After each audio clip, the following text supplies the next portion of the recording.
నమో మహద్భ్యో ఋషిభ్యో గురుభ్యో నమః. భగవన్మయమైన సభా సదస్సుకి సవినీయ నమస్సులు సమర్పణ చేసుకుంటూ భగవాన్ని వచనమైనటువంటి సర్వ ఉపనిషత్ సారభూతములైన గీతలలో 3వ అధ్యాయం కర్మయోగాన్ని చెప్పుకుంటూ ఉన్నాం. నీ స్వకర్మయైన ధర్మం నుంచి వెనక్కి వెళతానన్నావు. అది విడిచిపెట్టు. అది విడిచిపెట్టాలంటే కర్మిష్ఠి కర్మ యోగిగా మారినప్పుడే ఈ మోహశోకాలను విడిచిపెట్టగలడు సుమా. అందుకు నీ ధర్మాన్ని నువ్వు ఆచరించేటప్పుడు అడ్డు తగిలే మోహశోకాలను విడిచిపెట్టాలంటే కర్మిష్ఠి నుంచి కర్మయోగ స్థితికి ప్రయత్నం చేయి. అది ఎలా చేయాలంటే తస్మాత్ ఆ కారణం చేత అసక్తః సతతం కార్యం కర్మ సమాచర. అసక్తః అంటే ఇందాక చెప్పినట్లుగా అశక్తః కాదు, అసక్తః. అశక్తః అంటే శక్తి లేనివాడు, అసక్తః అంటే అంటుకోనివాడు. అంటుకోకు. వీడు నా తాత, వీడు నా నాన్న, వీడు నా బాబాయ్, ఆ అంటుకోవడం పక్కన తానుకొచ్చావు ఒక ధర్మనిష్ఠ కోసం. నువ్వు నీ స్థానం యుద్ధం చేయడం. ఆ స్థితిలో ఉన్నటువంటి నువ్వు మోహశోకాలకు లొంగకుండా కార్యం కర్మ సమాచర, చెయ్యవలసిన పని చెయ్యి. కార్యం అంటే చెయ్యవలసినది. కార్యం కర్మ, చేయవలసిన కర్మని ఆచరించు.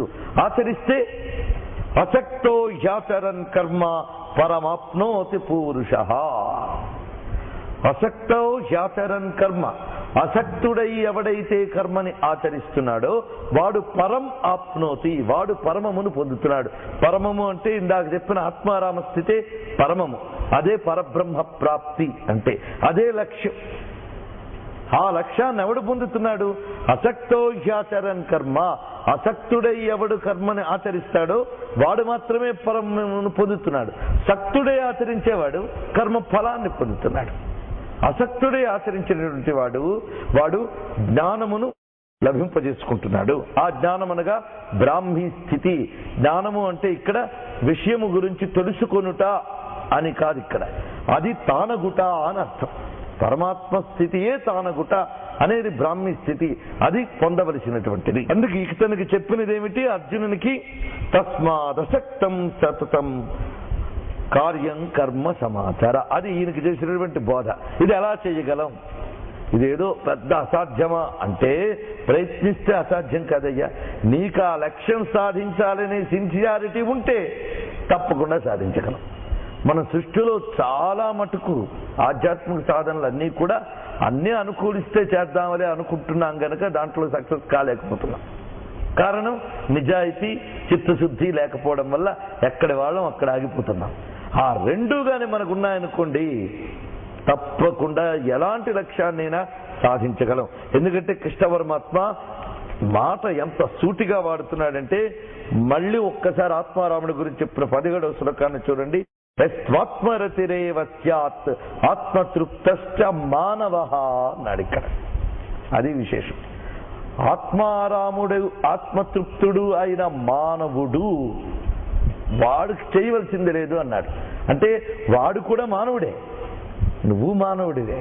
అంటే మానవుడు ఎవడైనా ఆ స్థితికి వెళ్ళగలడయ్యా, అంతేగాని అదేదో వెళ్ళలేని స్థితి అండి అని ఆగిపోకు. అలాగని వెళ్ళగలం కదా అనే ధీమా కూడా పనికిరాదు. వెళ్ళగలం అనేటటువంటి ఒక ధైర్యంతో వెళ్ళడానికి సాధన చేయాలి. అది విశేషం. అందుకు మానవః అనే మాట చాలా గొప్పగా వేశాడు. మానవః అన్నాడు కానీ ఇక్కడ ఏది క్లాసిఫై చేయలేదు ఆయన. ఒక వర్ణము కానీ, ఆశ్రమము కానీ, వయస్సు కానీ, స్త్రీ కానీ, పురుషుడు కానీ ఇవేవీ చేయలేదు.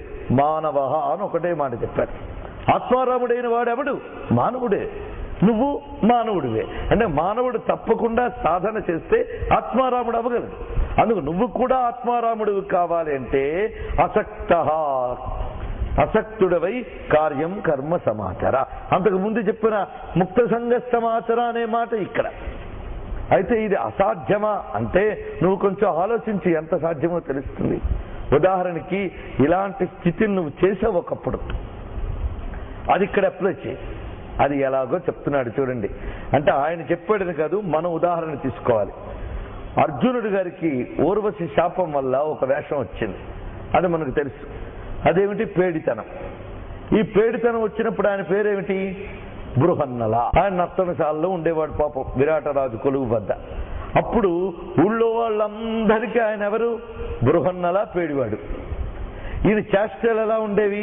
పేడివాడికి తగ్గట్టే ఉండే ఉపాధి లక్షణమంతా కూడా. ఉపాధి లక్షణమంతా పేడితనమే. ఎందుకంటే అది వేషం వేసుకు తెచ్చుకున్న పేడితనం కాదు. అది కూడా అక్కడ పాయింట్. అది ఇక్కడ కంకుభట్టుగా వచ్చినటువంటి ధర్మరాజు గాని, బలరుడుగా వచ్చిన భీముడు గాని వాడు వేషం వేసుకున్నారు కనుక వాళ్ళకి ఆ స్థితి లేదు. కానీ అర్జునుడి స్థితి వేరు. అతడు ఉపాధియే ఆ విధంగా మార్చబడింది శాపం చేత. అటువంటప్పుడు ఉపాధితో మమైకం చెందాడా? ఉపాధితో మమైకం చెందలేదు అతను. అక్కడ అభినయిస్తూ నాట్యం నేర్పుతూ ఆ పేడితనపు భంగిమలన్నీ చూపిస్తూ ఉన్నా అందరూ అతన్ని పేడితనము అనుకుని బృహన్నల అనే పేరు చెప్తున్నా అతడు తాను జగదేక ధానుష్కుణ్ణైనటువంటి విజయుణ్ణి అనేటువంటి స్పృహ నుంచి కోల్పోలేదు. అలాగని తాను విజయుని వలె ప్రవర్తించడం లేదు.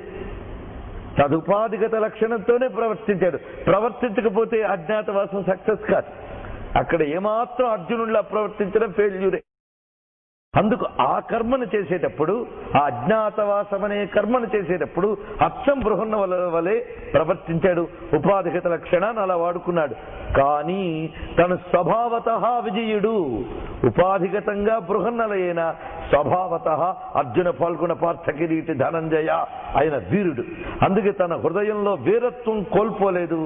తానేమిటో తనకు తెలిసి దీనంతటిని కూడా ఒక తత్కాలికమే కదా అనేటువంటి స్థితిలో సంవత్సరం పాటు అంటకుండా ఆచరించావు.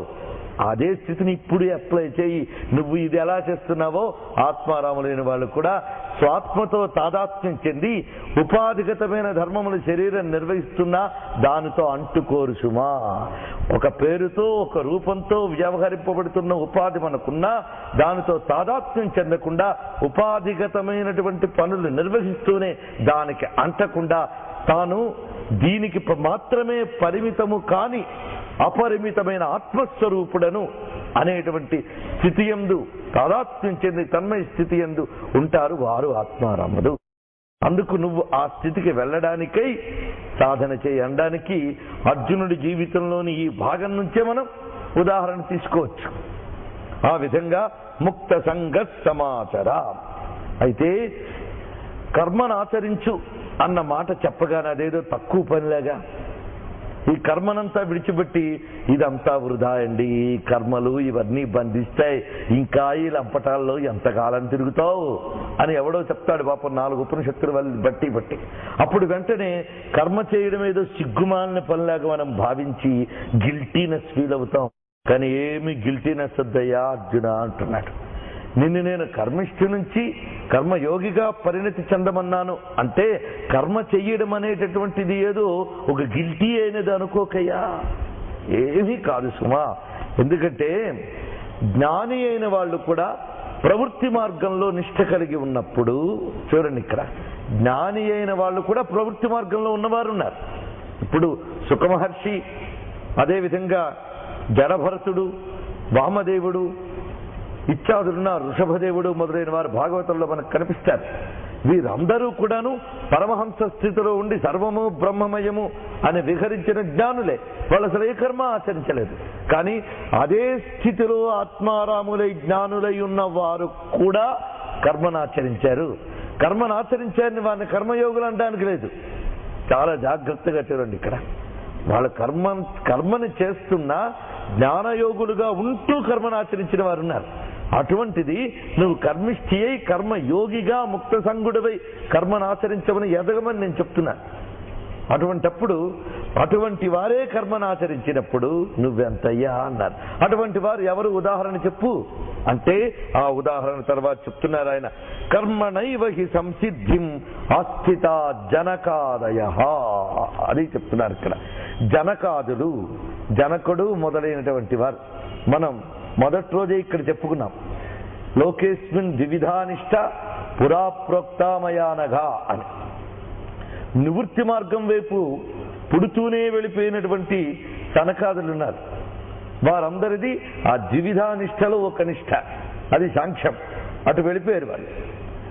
అదే జ్ఞానము కలిగి కర్మయోగమునందున్నటువంటి వారు కర్మయోగనిష్ఠులు, వాళ్ళు ద్విధా నిష్టలో ఉన్నటువంటి వాళ్ళే. వీళ్ళు సాధన స్థితి విషయం కాదు, ఇది సిద్ధస్థితిలో ఉన్న విషయం. ఇప్పుడు మనం సాధన స్థితిలో ఉన్నాం, కర్మిష్ఠులం. సాధనలో భాగంగానే క్రమక్రమంగా మనం ముక్త సంఘ స్థితికి చేరుకోవాలి, కర్మయోగ స్థితికి చేరుకోవాలి. అందుకు ప్రయత్నిస్తాం. వదిలి అంటే సంఘము వదిలి చేయడం అనేది ఒక పెద్ద సాధన అండి. అదంత తేలికైన విషయం కాదు. అంటుకోకుండా చేయంటే ఎక్కడ ఉంది? అంత పోపు వేయు తుమ్మకు అంటే ఏం చేస్తాడు వాడు? పోపు వేసుకు తుమ్ములు వస్తే తప్పదు, పని చేసేకు అంటుకోక తప్పదు. అంటుకోకుండా చేయండి, చీట విన్యాసమా? కానీ చెయ్యొచ్చయ్యా, ట్రై చేయి. అందుకు నువ్వు కర్మిష్ఠు నుంచి ముక్త సంఘ స్థితి కోసం ఆ ఆత్మారాముని లక్ష్యంగా పెట్టుకుని తత్వ విచారణ చేస్తూ క్రమంగా కర్మయోగం వైపు అభ్యాసం చేయి. వాళ్ళున్నారే జనకాదులు, వాళ్ళు సాధన అభ్యాసం కాదు, వాళ్ళు సిద్ధస్థితికి చేరిన వాళ్ళు. అయినా కర్మయోగం యందు వాళ్ళు నిష్ఠగా చేసేట. అప్పుడు వాళ్ళు ముక్త సంఘులే చేశారు. అయితే నీ ముక్త సంగత్వం ప్రాక్టీస్, వాళ్ళ ముక్త సంగత్వం ప్రాక్టీస్ కాదయ్యా, లోకం కోసం చేశారంతే వాళ్ళు అన్నారు. ఎందుకంటే పరమాత్మ సంకల్పం నెరవేర్చడానికి గాను వాళ్ళ కర్మయోగమును చేసినా వాళ్ళు జ్ఞానులే.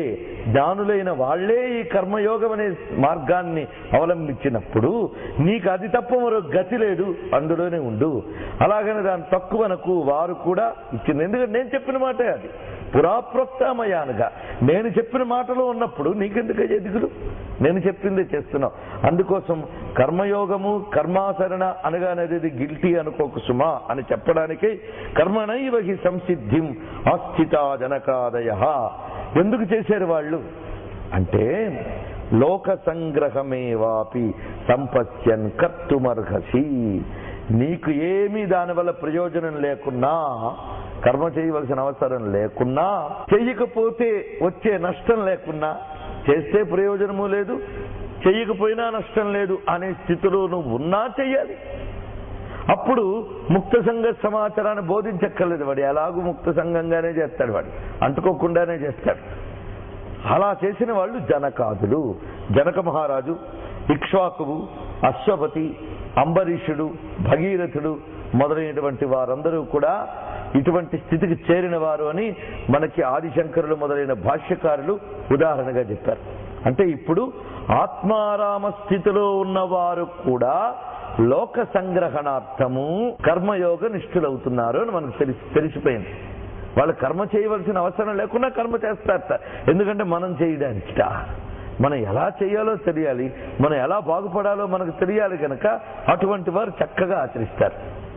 ఎందుకంటే ప్రాక్టీస్ చేసేవాడు పొరపాటో హెచ్చు తగ్గులో చేయవచ్చు, కానీ సిద్ధి పొందిన వాడున్నాడే వాడు హెచ్చు తగ్గులు చేయడు.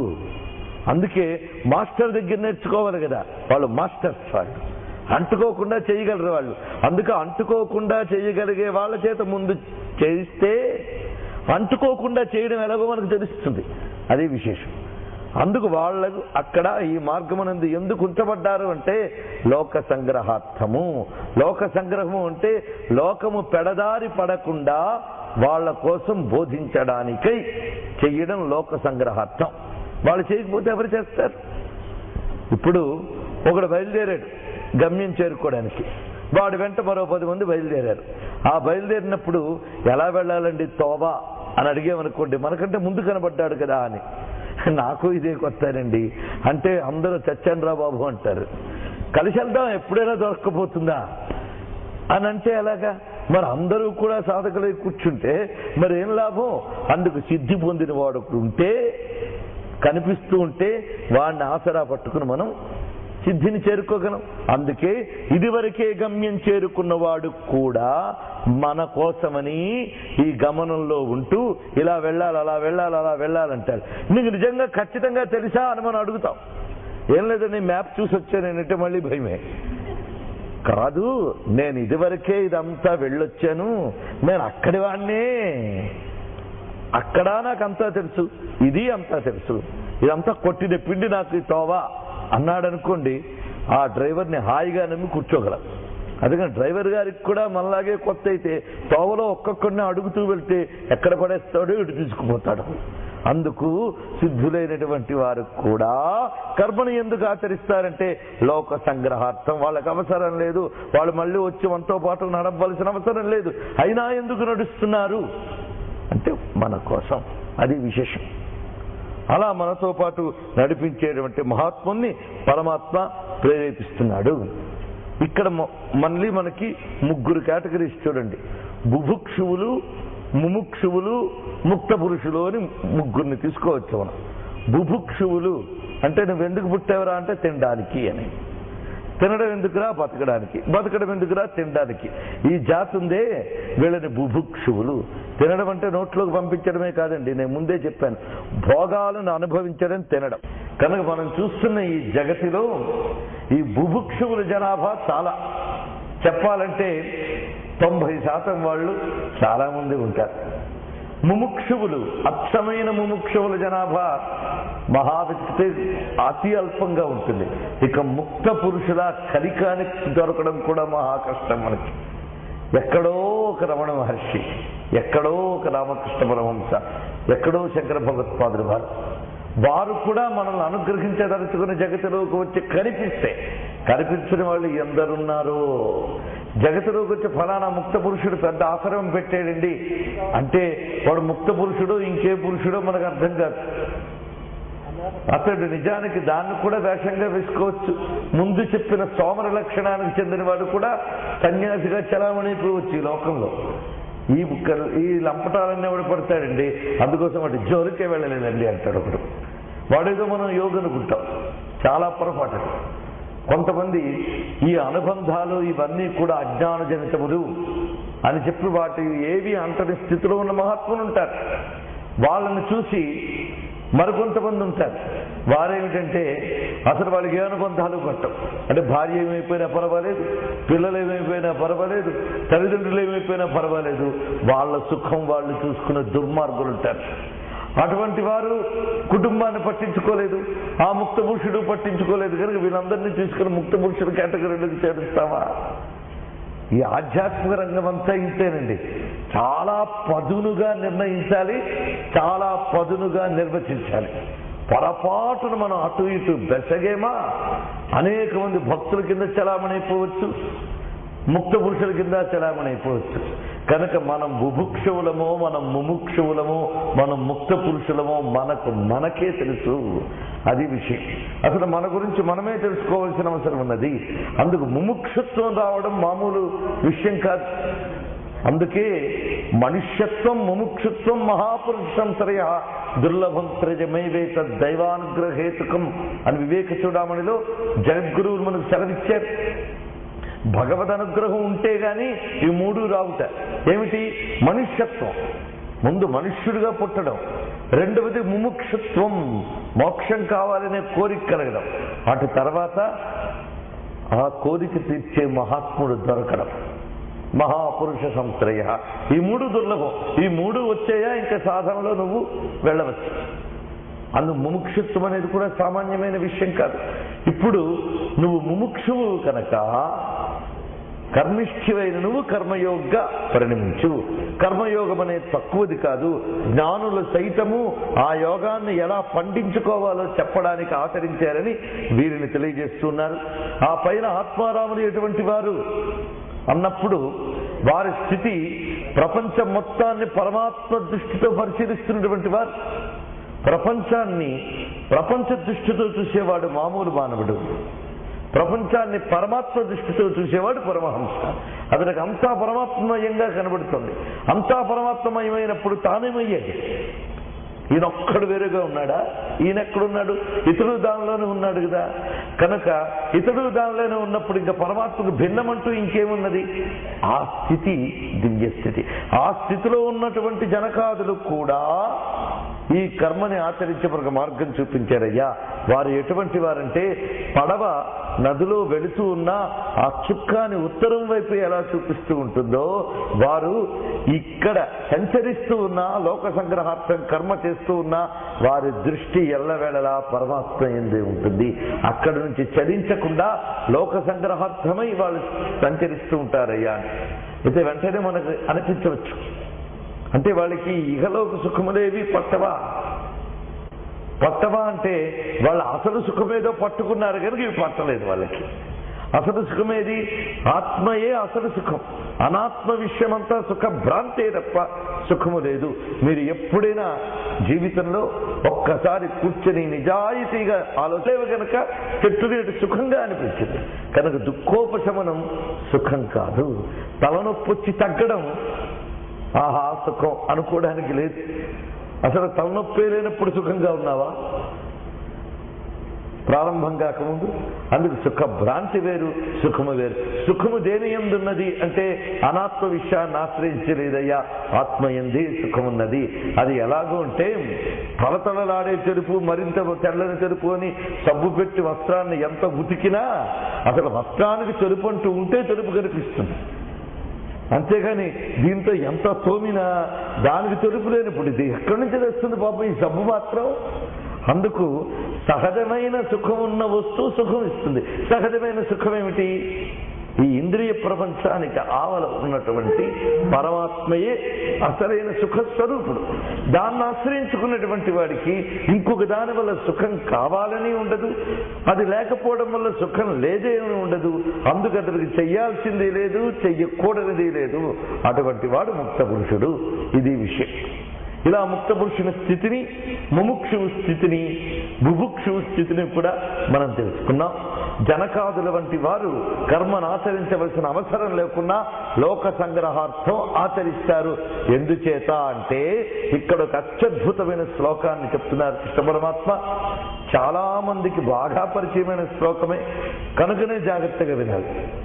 బాగా పరిచయమైన శ్లోకాల వల్ల చాలా ప్రమాదం ఉంటుంది. ఎందుకంటే తప్పుడు సందర్భాలకు కూడా కోట్ చేస్తూ ఉంటాం. దానివల్ల దాని అసలర్థం మరుగైపోతూ ఉంటుంది. పరిత్రాణాయ సాధునా వినాశాయ దుష్కృతాం లాంటి గొప్ప శ్లోకాన్ని హీరో గారి సినిమా మీద చూపించినట్లుగా అయిపోతుంది. అక్కడ కృష్ణుడు ఏ స్టేచర్లో ఉన్నాడో అది జాగ్రత్తగా తెలుసుకోవాలి. అలాగే ఇక్కడ మనందరికీ పరిచయమైన గొప్ప శ్లోకం యద్యదాచరతి శ్రేష్ఠ తత్తదేవేతరో జనః సయత్ ప్రమాణం కురుతే లోకస్తదనువర్తతే. ఇక్కడ అది చెప్తున్నాడు. వాళ్ళు పెద్దవాళ్ళు కదా, ఆ పెద్దవాళ్ళని ఎవడైనా ఆదర్శంగా తీసుకుంటాడు కదా. అందుకు ఆ కారణం చేత ఎవరైతే లోకములో శ్రేష్ఠులు అనిపించుకుంటున్నారో వారు ఇంకా జాగ్రత్తగా ఉండాలి సుమా అంటున్నాడు. అది విశేషం. నేను ఆల్రెడీ శ్రేష్ఠుణ్ణి కాబట్టి నేను ఎలా ఉంటే అలా ఉంటాను, నీకు మాత్రం అది వర్తించదు అనడానికి లేదు. శ్రేష్ఠుడైన వాడు ఇంకా జాగ్రత్తగా ఉండాలి. అందుకు ఈ కర్మయోగమునందు ప్రవర్తించిన జనకాదులు కర్మిష్ఠుల కంటే గొప్పగా కర్మను ఆచరిస్తారు. అది విశేషం. ఎందుకు ఆచరిస్తారు? ఆ మార్గంలో ఉన్నవాడు వీళ్ళని గమనిస్తున్నాడు గనక వాడు చక్కగా నడిచి తరించాలి గనక ఇంకా జాగ్రత్తగా నడుస్తాడు. మనల్ని ఫాలో అయ్యే వాళ్ళు 10 మంది ఉంటే మనం ఇంకా అడుగు జాగ్రత్తగా వేయాలి. మనం కాలు ఇటు తిప్పి అటు వేస్తే ఆయన అటు తిప్పారు కదా అని అటు తిప్పుతాడు. వాడు తిప్పినప్పుడు అక్కడ ముళ్ళు గుచ్చుకుంటుంది వాడికి. అందుకు మన వెనకాల 10 మంది నడుస్తున్నారంటే మనం ఇంకా జాగ్రత్తగా ఉండాలి. అందుకు యజ్జదాచరతి శ్రేష్ఠ తత్తదేవ ఇతరో జనాః. శ్రేష్ఠుడైన వాడు దేన్ని ఆచరిస్తున్నాడో దాన్ని ఇతరులు కూడా ఆచరిస్తారు. అంతేకాదు సయత్ ప్రమాణం కురితే వాడు దేనిని ప్రమాణము అని నమ్ముతాడో దానినే లోక సదనువర్తతే. ఇక్కడ శ్రీకృష్ణ పరమాత్మ మళ్ళీ ఒక గొప్ప మానసిక శాస్త్రవేత్తగా కనిపిస్తాడు. మనం గతసారి చెప్పుకున్నప్పుడు కూడా చెప్పుకున్నాం. శ్రీకృష్ణ పరమాత్మ గొప్ప సైంటిస్టు, గొప్ప సైకియాట్రిస్టు, గొప్ప ఫిలాసఫర్. అది ఆయన కేవలం తత్వవేత్త మాత్రమే కాదు, మానసిక తత్వవేత్త. అసలు ఆధునికుల్ని ఆనందింపజేయడానికి నేను మాట్లాంటాను కానీ తత్వవేత్తలని, మానసిక తత్వవేత్తలని, మానవ తత్వవేత్తలని ఇన్ని కేటగిరీస్ లేవండి. ఆ కేటగిరీస్ పెట్టడం వల్ల ఈ జ్ఞానం అంతా తగలబడింది మనకిలాగా. అదేదో విడదీసి చూడడం అలవాటైనటువంటి విదేశీ సంస్కృతిని చెల్లుతుంది కానీ మన సంస్కృతికి చెల్లదు. వాడు గుండెని కాలుని కూడా విడదీసి చూస్తాడు వాడు. ఇదంతా ఒక శరీరం అని గ్రహించలేక. అందుకే విడదీసి చూడడం ఆ లక్షణం. కానీ మనస్సుని బాగా ఎనలైజ్ చేస్తే అది తత్వమై కూర్చుంటుంది. అందుకు మనస్తత్వమని లేదా వేదాంతత్వమని రెండు లేదు. మనస్సుని బాగా అర్థం చేసుకుంటే అదే అసలైన వేదాంతం. వేదాంతం బాగా అర్థం కాని వాళ్ళందరూ కూడా మానసిక రోగులే. అది విశేషం. వేదాంత తత్వం తెలియని వాళ్ళందరూ మానసిక రోగులే. ఆ తత్వమే అసలైన మందు. అది లభించనంత వరకు కూడా మనం రోగులమే. అది కృష్ణ పరమాత్మ తర్వాత చెప్తాడు, విగత జ్వర అని వస్తుంది మనకి. రోగం లేకుండా ఉండాలంటే వేదాంతం తెలుసుకో. అందుకు మనకి మానసిక వ్యాధిగ్రస్తుల కోసం ఇక్కడేమో మెంటల్ హాస్పిటల్ పెట్టామండి అంటాడు ఎవడు. అంటే మనలా ప్రవర్తించట్లేదు కనుక వాడిని తీసుకెళ్లి మళ్ళా ప్రవర్తించేలా చేయించి తీసుకొచ్చేస్తాం. కానీ మనం కూడా మానసిక రోగులమే. అయితే మన చుట్టూ ఉన్న వాళ్ళు వాళ్ళే కనుక మనకు వేరే హాస్పిటల్ ఎక్కర్లే. అందుకోసం వాళ్ళతో కలిసి బ్రతికేయడం చేతనైంది మనకి. అసలు మన మనస్సును పరిశీలిస్తే ఇంత తేలిగ్గా కనిపిస్తూ మనకి నిజంగా సుఖపడట్లేదు, వీటిల్లో సుఖం లేదు. పైగా అవతల వాడు ఇదే పని చేస్తే ఎంత సిల్లి అంటామే మనం. మరి అదే పని మనం చేస్తూ సిల్లి అనుకోలేకపోతున్నామే. అక్కడే తెలుస్తుంది మనకి మనం ఎటువంటి వాళ్ళము. అందుకు కృష్ణుడు చెప్తున్న మాటలున్నాయే, మనస్తత్వాన్ని మానవతత్వాన్ని కాచి వడబోసి చెప్పేటటువంటి గొప్ప విషయం. అయితే పరమేశ్వరుడు కనుక ఆయన కాచి వడబోసి ఎక్కర్లే, ఆయనకు అన్నీ తెలుసు. అందుకు ఇక్కడ గొప్ప మాట చెప్తున్నాడు. అసలు ఈ లోకం యొక్క లక్షణం ఒకటి ఉన్నది. తానంతా తాను నడిచే కన్నా ఒకటి ఫాలో అయిపోతే బాగునుకునే వాళ్ళే ఎక్కువ మంది కనిపిస్తూ ఉంటారు. ఇది లోకం యొక్క లక్షణం అయ్యా. అది అనుకరించేవాళ్ళు అనుసరించే వాళ్ళే ఎక్కువ. అనుసరించబడేటట్లుగా అనుకరింపజేసేటట్లుగా చేసేవాళ్ళు అతి తక్కువ ఉంటారు. ఇది లోక లక్షణం. అందుకు అనుకరించేవారు అనుసరించేవారు ఎక్కువ మంది ఉంటూ ఉంటారు. అందుకు లీడర్స్ కావాలి. లీడర్స్ అంటే లీడ్ చేసేవాడు కావాలి. అనుకరింపజేసేవాడు అనుసరింపజేసేవాడు ఉండాలి. ఈ లోకంలో ఉన్నటువంటి ఈ లక్షణం ఉన్నదే, అనుకరించే లక్షణం అనుసరించే లక్షణం, దీనిని ఇద్దరు వాడుకుంటారు. ఎవడు అంటే ఒక దుర్మార్గుడు వాడుకుంటాడు, ఒక జ్ఞాని కూడా వాడుకుంటాడు. దుర్మార్గుడు ఎలా వాడుకుంటాడంటే 4 వేషాలు వేసి తాను గొప్పవాడిగా భ్రమింపజేసుకుని తన వెంట 10 మందిని తీసుకువెళ్ళి కాననివాని నూతగుని కాననివాడు విశిష్ట వస్తువు కానని భంగి అని తాను పతనం అవడమే కాకుండా 10 మందిని అందులో తోస్తాడు. వాడొక ప్రయోజనం కోసం పుట్టాడు. ఎందుకు? వీళ్ళందరినీ అక్కడ తోసేయడానికి. మరొకరుంటారు, స్వయం తీర్ణ పరాంతారయతి, తాము తరించి ఇతరులను తరింపజేయవాడు. అంతేగాని మనందరం కలిసి తరిద్దామనేవాడు కాదు వాడు. స్వయం తీర్ణ పరాంతారయతి, తాను తరించి ఇతరులను తరింపజేయవాడు. అది విశేషం. ఆ తరింపజేయవారే జనకాదులు. వీళ్ళని అధికారిక పురుషులు అని అంటారయ్యా అంటారు. మరి ఆత్మారాములని స్థితిని వర్ణించావు. ఆ స్టేచర్కి చెందిన వాళ్లే జనకాదులు అని చెప్పావు. వాళ్ళు మరి సుఖమహర్షి మొదలైన వాళ్ళ వల్ల వెళ్ళిపోలేదే. వాళ్ళు ఎందుకు రాజ్యము మొదలైనవన్నీ చేస్తున్నారు? ఇన్ని మధ్యన ఎలా మనగలిగారు అంటే నీకు చెప్పడానికి, ఇన్నిటి మధ్య కూడా ఉండి సాధించచ్చు అని నీకు చెప్పడానికి మనం ముందు చెప్పినట్లుగా ఇటు తిరిగినా అటు తిరిగినా కొరికి గాయం చేసే దంతాల మధ్యన నాలికలాగా ఇన్ని రాజబాధ్యతల మధ్య కూడా అంతకుండా సమర్థంగా నిర్వహించడం ఎలాగో మనకు నేర్పడానికి వాళ్ళు ముక్త సంగతి సమాచారం. అలాంటి వాళ్ళు ఉన్నారయ్యా జనకాదులు. వాళ్ళని చూసి వెళ్ళు, వాళ్ళు శ్రేష్ఠులు. అటువంటి శ్రేష్ఠుల్ని అనుసరించడం. అందుకు ఆ శ్రేష్ఠుడు ఎలా ఆచరిస్తాడు? నాకేమీ అవసరం లేదు కనుక నేను ఎలా పెడితే అలా ఆచరిస్తానని కాకుండా నన్ను గమనిస్తూ చాలా మంది ఉన్నారు కనుక లోక సంగ్రహార్థం నేను ఇంకా జాగ్రత్తగా వెళ్ళాలి అని ఉంటాడు. అందుకు శ్రేష్ఠుడైన వాడు ఎప్పుడూ జాగ్రత్తగా ఉండాలి. ఇది ఆధ్యాత్మిక స్థాయిలో మనం చెప్పుకున్న విషయం. దీన్ని ఇప్పుడు మామూలు అన్ని స్థాయిల్లో పరిశీలిద్దాం. ఎందుకంటే భగవద్గీత అన్ని స్థాయిలకి సమాధానం చెప్తుంది. ప్రతి రంగంలో కూడా ఇది వర్తిస్తుంది. ప్రతి రంగంలో ఆ రంగంలో పేరు పొందినవాడు ఒకడు ఉంటాడు. అంతే కదా. పేరు పొందినవాడు ఒకడు ఉన్నప్పుడు వాడిని అనుసరించేవాడు వాడిని అనుకరించేవాడు ఒకడు ఎప్పుడూ ఉంటూ ఉంటాడు. ఎందుకంటే జగత్ అనేదే లక్షణం. అది ఒక మోడల్ కావాలి. ప్రతి వాడికి కూడా ఒక ఆదర్శం కావాలి, ఒక ఐడియల్ కావాలి. వాడికి ఐడియలిజం అంటాం. ఎదురుగా కనబడాలి అక్కడ ఒక మోడల్. అందుకు నన్ను మోడల్గా కొంతమంది ఎంచుకున్నారు అనగానే అదొక హెచ్చరిక అని అర్థం. ఇంక నువ్వు ఎలా పడితే అలా తిరగడానికి వీల్లేదనైనా చాలా జాగ్రత్తగా ప్రవర్తించు. ఏమాత్రం ఏమరపాటకూడదు. వాడు అత్యంత జాగరూకుడై ఉండాలి సుమా. ఎందుకంటే వీడు తేడా చేసేడా వెనకాల వాళ్ళందరూ దెబ్బతింటారు. అందుకు అటువంటి వాడి తనకు అవసరం లేకున్నా వాళ్ళ కోసం ఇంకా జాగ్రత్తగా ప్రవర్తించాలి. ఒక గురువు గారు వేదం నేర్పుతున్నారు, ఏదో శాస్త్రమో వేదమో. ఆయన దగ్గర 10 మంది శిష్యులు ఉన్నారు. అయితే గురువు గారు పాఠం చెప్పడానికి వస్తూనే నస్యం డబ్బా పట్టుకొచ్చేవారు. ప్రతి పనసి చెప్తూ నస్యం పిలిచేవారు. ఎక్కడ తుమ్ముని కంట్రోల్ చేసుకోవాలో, ఎక్కడ తుమ్ముని కంట్రోల్ చేసుకోకూడదో ఆయనకి తెలుసు. ఇక శిష్యులు ఆయన వేదం ఏం నేర్చుకున్నారేమో కానీ నస్యం డబ్బా పట్టుకురావడం, నస్యం పిలిచడం మాత్రం నేర్చుకున్నారు. అప్పుడు గురువుగారు జాగ్రత్త పడ్డారు. అమ్మో, వీళ్ళకి వేదం కన్నా నస్యం డబ్బా తొందరగా వస్తుందని. ఎందుకంటే అది చాలా సులభం వేదం కన్నా. అందుకు వాడికి అవసరం లేకున్నా పిల్లవాడి కోసం వీడు జాగ్రత్తగా ప్రవర్తించాలి. అది చెప్పడం. యజ్ఞాచరతి శ్రేష్ఠ తత్తదే వేతరోజన. అందుకు వీడు ఉదయాన్నే 8ంటికి లేచి తెల్లవారుజామున లేవాలనైనా అని నువ్వు 8ంటికి చెప్తా పిల్లలు లేవడు. మరి నువ్వు ఎప్పుడు లేస్తున్నాను ఆయన అంటాడు. అందుకోసం వీడికి అవసరం ఉన్నా లేకున్నా వీడు లేచినప్పుడే వాడికి చెప్పే అర్హత వస్తుంది. ఇలా మనకు అనేక ఉదాహరణలు చెప్పబడుతూ ఉంటాయి. పైగా తాను ఆచరించలేని దానిని ఇతరుల చేత ఆచరింపజేయడం మహా కష్టం అండి.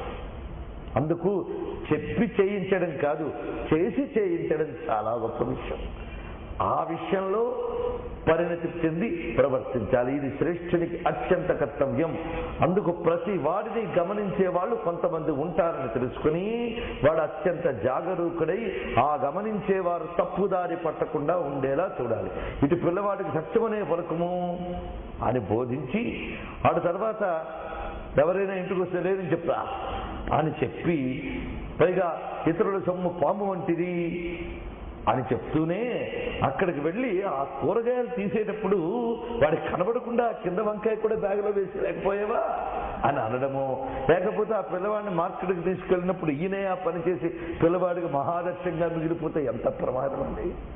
అందుకు ప్రతి వాడిని గమనించేటువంటి వాళ్ళు ఉంటారు కనుక శ్రేష్ఠుడైన వాడు చాలా జాగ్రత్తగా ఉండాలి. ఒక గురువు గారి వెనకాల శిష్యులందరూ గంగా స్నానానికి వెళ్ళారట.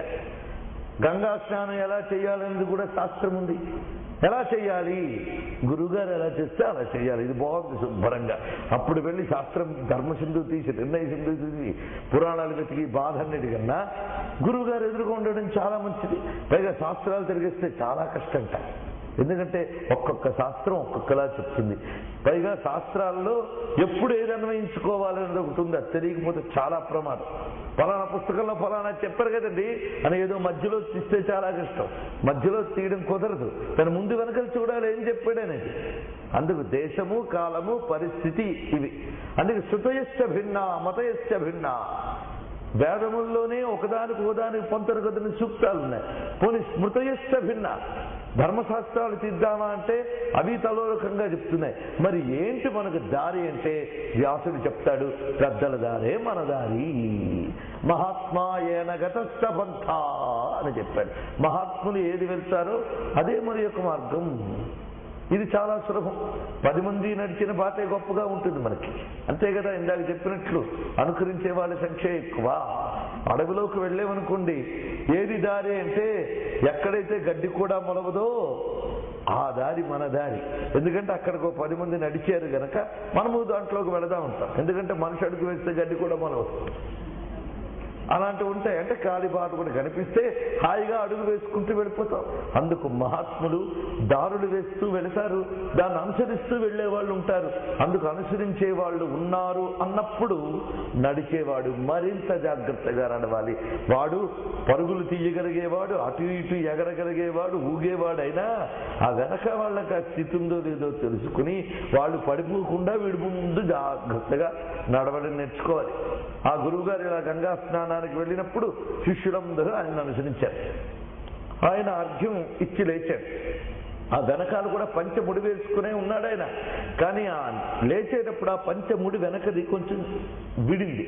విడగానే ఓహో ఇక్కడ ఇలా లేవగానే విడదీయాలన్నమాట వెనకాల అందరూ విప్పుకున్నారట. ఈయన చూశాడు, ఇంతగా నన్ను అబ్జర్వ్ చేస్తున్నారా, అందుకు నేను ఇంకా జాగ్రత్తగా ఉండాలని తెలుసుకున్నట్ట. అంటే శిష్యులు గురువు గారికి అంత పాఠం నేర్పారు చూడండి. ఇంకా జాగ్రత్తగా ఉండు నాయనా అని. అందుకే గురువు గారు గొప్ప పాఠాలు నేర్పే వాళ్ళు ఎవరంటే శిష్యులే. వాళ్ళ కోసం ఇంకా జాగ్రత్తగా ఉంటాడు వాడు. యద్యదాతరతి శ్రేష్ఠ తత్తదేవేతరో జన తయత్ ప్రమాణం కురుతే లోకస్తదనువర్తతే. అందుకే పెద్దవారైన వారికి బాధ్యత కూడా పెద్దదే. అంతేగాని పెద్దవాళ్ళం అని చెప్పి కాళ్ళ మీద కాళ్ళు వేసి కూర్చుంటే చాలదు. పెద్దవారైన వాళ్ళకి బాధ్యత మరింత పెద్దదయిందనమాట.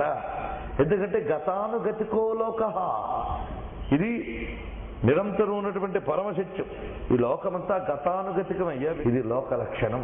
అందుకు అత్యంత జాగరూకతతో ఉండాలి అని ఇంత చక్కగా మనకి చెప్పి ఈ సత్యాన్ని ప్రమాణీభూతంగా చూపించి మళ్ళీ ఇక్కడ ఒక పెద్ద చిక్కు వచ్చిందండి. శృతులు భిన్నం స్మృతులు భిన్నం కనుక మహాత్ములు వెళ్లే దారి వెళితే బాగుండు అంటే ఎవడు మహాత్ముడు ఎవడు నిర్ణయించగలడు? ఒక పెద్ద చిక్క. ఒక్కొక్కడి మహాత్ముడు. ఇవన్నీ చిక్కులే. ఆధ్యాత్మిక రంగంలో ఎక్కడికక్కడికి తేలిపోతున్నట్టు కనిపిస్తూనే ఉంటుంది, మళ్ళీ ఇంకో దగ్గర పడుతూనే ఉంటుంది. ఎందుకు? అందులో ఉన్నటువంటి దోషమేమీ లేదు. ఇక్కడున్నది అదంతా కూడా మొత్తం కావలసినంత మోహం, కావలసినంత శోకం ఉండడం వల్ల అప్పటికప్పుడే అర్థమైపోతున్నట్టుండి మళ్ళీ అప్పటికప్పుడే కప్పేస్తూ ఉంటుంది ఈ ముసురు. అందుకే ఇంత కృష్ణుడు ఒకసారి చెప్పి అమ్మయ్య చెప్పేశాను పూర్తయిపోయింది అనుకుంటూ ఉంటే మళ్ళీ అర్జున ఉవాచారు మొదలవుతుంది. ఆయన గారికి మళ్ళీ పుట్టుకొస్తుంది డౌట్. కానీ ఆ ఓపిక పరమాత్మకే ఉన్నది. అందుకు ఎంత చక్కగా అరటి పండు ఒలిచి పెట్టినట్లుగా చెప్తున్నాడు. అయ్యా, జనకాదుల గురించి నేను చెప్పాను. జనకాదులందరూ సాధన చేసి సిద్ధి పొందిన వాళ్ళు, అయినా వాళ్ళు అవసరం లేకుండా చేస్తున్నారు. ఎందుకంటే శ్రేష్ఠులైన వారిని అనుసరిస్తారు కనుక. వాళ్ళ విషయం వదిలి అసలు సాధనా సిద్ధి గొడవలేమీ లేకుండా సిద్ధై నేనై ఉన్న నేను మాత్రం ఏం చేస్తున్నా? నేనేం చేశా? నీ రథం తోలుకుంటూ ఇక్కడి దాకా తెచ్చాను నేను. నువ్వో ఈ యుద్ధమే నీచకర్మ, నేను వెళ్ళి అడుక్కుంటాను అంటున్నాను. ఆ పాటి తెలివి ఇక్కడి దాకా తీసుకొచ్చాను. నాకు లేదనుకున్నావా? రథం తోలి నాకు లేదనుకున్నావా? అసలు నీకు యుద్ధం చేయాల్సిన అవసరం ఉన్నది, నాకు ఆ అవసరం కూడా లేదే. నాకు కర్తవ్యము లేదు. కర్తవ్యము అంటే చెయ్యాలి అనేది లేదు. చెయ్యకపోతే నాకు నష్టము లేదు, చేయడం వల్ల లాభము లేదు.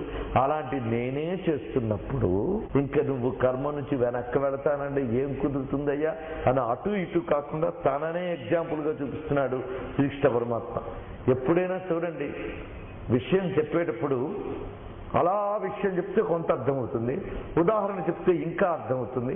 ఆ ఉదాహరణ ఎక్కడి నుంచి తెచ్చే కన్నా తన జీవితంలోంచి తీసి చూపిస్తే ఇంకా బాగా అర్థమవుతుంది. ఇక్కడ కృష్ణ పరమాత్మ తానే ఉదాహరణగా చూపిస్తున్నాడు. నమే పార్థాస్తి కర్తవ్యం త్రిషు లోకేషు కించన నానవాప్తమవాప్తవ్యం వర్తయేవ చ కర్మణి. పార్థ నమే అస్తి కర్తవ్యం అంటూ అర్జున, నాకు కర్తవ్యం అంటూ ఏమిటి లేదు సుమా. ఎక్కడ ముల్లోకాల్లో నాకు చెయ్యాల్సిందంటూ ఏమీ లేదు.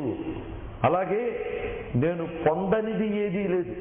ఇది చేయడం వల్ల ఈ లాభం కనుక చేస్తున్నాను. కర్తవ్యం లేకపోవచ్చు, లాభం ఉండొచ్చా? మనం కర్తవ్యమును కొన్ని చేస్తాం, లాభం అనుకుని కొన్ని చేస్తాం, నష్టం వస్తుందేమో చెయ్యకపోతే అని కొన్ని చేస్తాం. అంతే కదండి. 3 రకాలుగా ఉంటాయి మన పనులు. ఒకటి చెయ్యాలి కనుక చేయడం, 2 లాభం ఉందని కనుక చేయడం, కొన్ని చెయ్యకపోతే ఏమొస్తుందో అని చేయడం. ఇలాంటివి ఉంటాయి మనకి. అందుకు అన్ని రకాల పనులు మనం చేస్తాం. కానీ ఈ 3 నాకు లేవన్నాడు ఆయన. నా కర్తవ్యము లేదు, పొందవలసినది లేదు, పొందలేనిది లేదు, పొందనిది లేదు. ఎందుకంటే పరిపూర్ణుడను ఆప్తకాముడను అయినటువంటి నేనే ఈ కర్మల యందు ఉన్నాను అంటే ఎందువల్ల ఉన్నానో ఆలోచించుకో అని చెప్తున్నాడు. ఇక్కడ శ్రీకృష్ణుడు శ్రీకృష్ణునిగా ఈ మాట చెప్తున్నాడా అనేది ప్రశ్న కాదు, పరమేశ్వరుడిగా చెప్తున్నాడు ఈ మాట. అది రహస్యం. పరమేశ్వరుడిగా చెప్తున్నాడంటే ఈ అవసరాలేమీ లేకున్నా నేను కర్మ చేశాను అంటే అర్థం కృష్ణుడిగా చేసిన కర్మలన్నీ చెప్పడం కాదు, పరమేశ్వరుడిగా చేసిన కర్మలు. పరమేశ్వరుడిగా చేసిన కర్మలు ఏమిటి? సృష్టి స్థితి లయలు. ఈ సృష్టి స్థితి లయలన్నీ చేసి ఈ సృష్టిలో సూర్యుడిని చంద్రుడిని వీళ్ళందరినీ నడుపుతున్నాడంటే వీళ్ళందరినీ మనకివ్వడం వల్ల ఆయనకేం ప్రయోజనం చెప్పండి? ఆయనకేం లాభం చెప్పండి? పోనీ మనకి ఇచ్చి ఓహో వీళ్ళు ఆనందిస్తున్నారని ఆనందిస్తాడా? అది అక్కర్లేదు ఆయనకి. పరిపూర్ణుడైన ఆయన ఈ జగద్రచన అనే పని ఎంత జాగ్రత్తగా చేస్తున్నాడో గమనించండి. ఎక్కడ ఏమాత్రం బెసగనియట్లేదు. నక్షత్ర గ్రహ తారకల్ని ఎంత చక్కగా నడుపుతున్నాడు. ఉదయము, అస్తమయం, ఋతుచక్రం వీటన్నిటినీ ఎంత చక్కగా నిర్వహిస్తున్నాడు. ఏం ఎంటర్టైన్మెంట్ కోసమా? లేక తనకి ఏదైనా లాభం ఉందా? లేక చెయ్యకపోతే నష్టం ఉందా? మరి ఎందుకు చేస్తున్నాడు స్వామి అంటే, ఇదిగో మనం ధరించడం కోసం చేస్తున్నాడు, తనకు అవసరం లేకుండా. అలా పరమేశ్వరుడైన ఆయనే ప్రపంచ నిర్వహణ అనే పని పెట్టుకుని నిర్వహిస్తున్నప్పుడు ఈ ప్రపంచంలో ఒక భాగమైన నువ్వు పని నుంచి తప్పించుకుంటానంటే ఎలా కుదురుతుందయ్యా అని ఈ మాటకు అర్థం. అందుకని కృష్ణుడు కూడా ఎలా ప్రవర్తించాడని చెప్పడం మాత్రమే కాదు, అది లేదని కాదు, అది చెప్తాం. కృష్ణుడిగా ఆయన ఎంత చక్కగా నిర్వహిస్తూ వస్తున్నాడు తనకు అవసరం లేకుండా కర్మ అనేటువంటిది. ఆయన ఒక వివరణ ఇచ్చి ప్రబోధం ఇచ్చేశాడు. ఏమని? తస్మాదశక్తస్తతం అనేది కన్క్లూజనే ఇక్కడ. అది చెప్పి ఇప్పుడు దాని వివరణ ఇవ్వబోతున్నాడు. జ్ఞానులైనటువంటి జనకాదులు ఏ విధంగా కర్మయోగాన్ని అవలంబించారు అనే దాన్ని చెప్పి కర్మయోగం యొక్క ఆదర్శాన్ని అందులో ప్రతిష్ఠిస్తూ చూపిస్తున్నారు. కర్మణైవ హి సంసిద్ధిం ఆస్థిత జనకాదయ లోక సంగ్రహమేవాపి సంపశ్యన్ కర్తుమర్హసి. లోక సంగ్రహాన్ని దృష్టిలో పెట్టుకుని జనకాదులు ఎలా ప్రవర్తించారో అది గమనించైనా నువ్వు కర్మ చేయాలి సుమా. నువ్వు కర్మిష్ఠుడివి, కర్మాచరణ పరాయణుడు, కానీ పెద్ద జ్ఞానిలా మాట్లాడుతున్నావు. జ్ఞానులైనటువంటి జనకాదులై పట్టత లేకుండా కర్మయోగాన్ని అవలంబించారే లోక సంగ్రహార్థం. నువ్వు నిజంగా ఆ స్థాయికి చెందినట్లు భ్రమించినట్లయినా సరే నువ్వు కర్మను ఆచరించవలసిందే. అది అంత చక్కగా ఎటు నుంచైనా అతన్ని కర్తవ్యోన్ముఖుణ్ణి చేయడమే శ్రీకృష్ణ పరమాత్మ యొక్క ఉద్దేశం. అందుకే ఈ మాటను చెప్పి ఒక అత్యద్భుతమైనటువంటి మానవ మనస్తత్వాన్ని బాగా పరిశీలించి ఉపదేశించినటువంటి మాటని మనం మొన్నటి రోజున ఈ శ్లోకంలో చెప్పుకున్నాం. యజ్ఞదాచరతి శ్రేష్ఠ తత్తదేవేతరో జనః స యత్ ప్రమాణం కురుతే లోకస్తదనువర్తతే అని. శ్రేష్ఠుడైన వాడు దేన్ని ఆచరిస్తాడో దాన్ని ఇతరులు అనుసరిస్తారని, అతడు దేన్ని ప్రమాణంగా స్వీకరిస్తాడో దాన్ని ఇతరులు ప్రమాణంగా తీసుకుంటారు గనక శ్రేష్ఠుడు అని ఏ రంగంలో ఎవడనిపించుకుంటున్నాడో వాడు మరింత జాగ్రత్తగా ఉండాలి అని హెచ్చరిస్తున్నాడు. ఇది ఒక హెచ్చరికే కానీ స్తుతివాక్యం కాదు. శ్రేష్ఠుడైన వాడిని 10 మంది అనుసరిస్తారంటే ఓహో చాలా గొప్ప విషయం అనుకోవడం కాదు. 10 మంది అనుసరిస్తారు కనుక శ్రేష్ఠుడు చాలా జాగ్రత్తగా ఉండాలి సుమా అనే హెచ్చరిక ఇందులో చూపించి, నేను ఇంతవరకు జ్ఞానులు యోగులు విషయం చెప్పాను. అసలు జ్ఞాన యోగా మొదలైన స్థితులుగా అతీతుడను పరమాత్మను నిర్లేపుడను అయినటువంటి నేను కూడా నా కర్తవ్యాన్ని ఎలా ఆచరిస్తున్నానో చూస్తున్నావా? నువ్వు గమనించావా? నమయ పార్థాస్తి కర్తవ్యం త్రిశులోకేశ కించన నానవాప్తమవాప్తవ్యం వర్తయేవత కర్మని. నా కర్తవ్యము లేదు, అదేవిధంగా పొందనిది లేదు, పొందవలసింది లేదు, పొందకూడనిది లేదు. సర్వపరిపూర్ణుడైన నేను కూడా కర్మను చేయడం గమనించావా? వర్తయేవత కర్మని. ఎందువల్ల నేను చేస్తున్నానో చెప్తానన్నాడు. ఇక్కడ స్వామికి ఆప్తకాముడని, ఆత్మకాముడని, అకాముడని ఉపనిషత్తులు చెప్తున్నాయి. ఆప్తకాముడు అన్నీ పొందినటువంటి వాడు ఆయన. పైగా బాహ్య వస్తువుల వల్ల ఏదో పొందవలసిన స్థితులు లేడు ఆయన. ఆత్మకాముడు. అకాముడు ఏ కోరిక లేనటువంటి వాడు అని వేదము ఆప్తకామ, ఆత్మకామ, అకామ అని స్వామిని ప్రస్తుతించింది. అయినప్పటికీ నేను చేస్తున్నాను అని అన్నప్పుడు అవతారాది కృత్యములు మనకు ఒక్కసారి గుర్తుకొస్తాయి. చెప్తున్నవాడు కృష్ణుడు కనుక కృష్ణావతారమే మనం ప్రధానంగా పరిశీలిస్తాం. కృష్ణుడు ఏ విధంగా కర్మను ఆచరించాడు అన్నప్పుడు మనం ఆయన బాల్యం నుంచి చూసినట్లయితే తన ఉపాధికి ఉచితమైన కర్మను తాను ఆచరించాడు.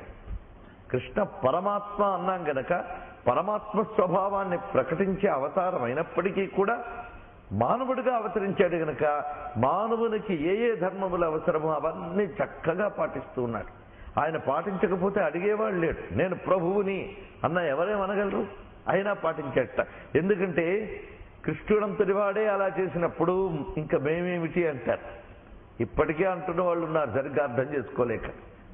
ఆయన యొక్క లీలని సరిగ్గా అర్థం చేసుకోవడం కాదు, సరిగ్గా చదవడం కూడా లేదు. కాలక్షేప రాయులున్నారే వాళ్ళందరూ మహావతారాన్ని వీళ్ళే ముందు విమర్శిస్తారు. రాముడు అంత గొప్పండి, కృష్ణుడు అంత గొప్పండి అని. వీడు ఏం చదివాడని, ఏం పరిశీలించాడని రాముడిని శంకించడానికి, కృష్ణుడిని శంకించడానికి? అసలు వీడి జీవితం గురించే వీడు సరిగ్గా అధ్యయనం చేయలేదు ఇంతదాకా. రామకృష్ణుల గురించి చెప్పడానికి, మాట్లాడడానికి వీడికి ఏమున్నది? అయినా ప్రశ్నిస్తున్నాడు. ఎలా ప్రశ్నించినా రాముడు కృష్ణుడు ధర్మానికే ఎప్పుడు లొంగే ఉన్నారు. ధర్మవర్తనులు, వారి ధర్మాన్ని సందేహించడానికి కూడా లేదు.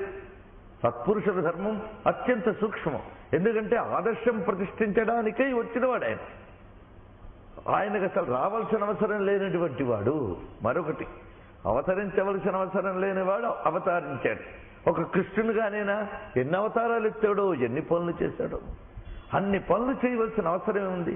మనం ఒక్క రోజులో 10 అవతారాలు ఎత్తుతాం. ఎందుకు ఎత్తామంటే బోర్డు అవసరాలు మనకి.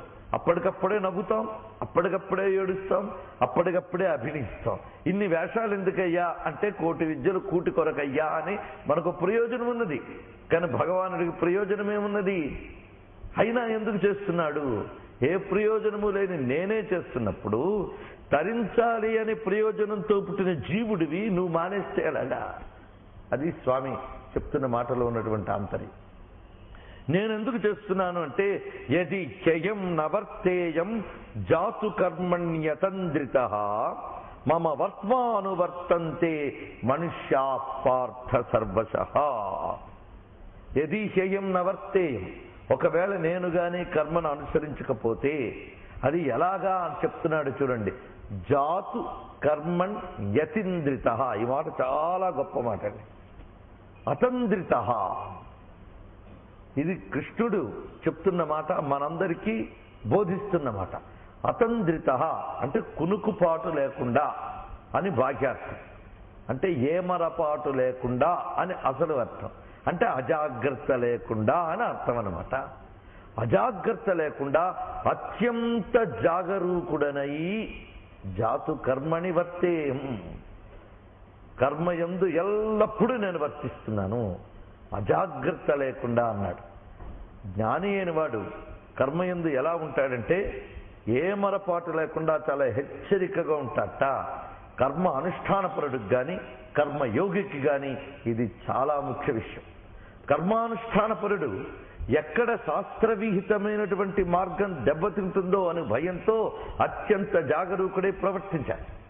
కర్మయోగి ఈ కర్మలో పడి నేనెక్కడ సంగుడనై సక్తుడనై బంధితుడనవుతాను అని వాడు జాగ్రత్తగా ఉండాలి.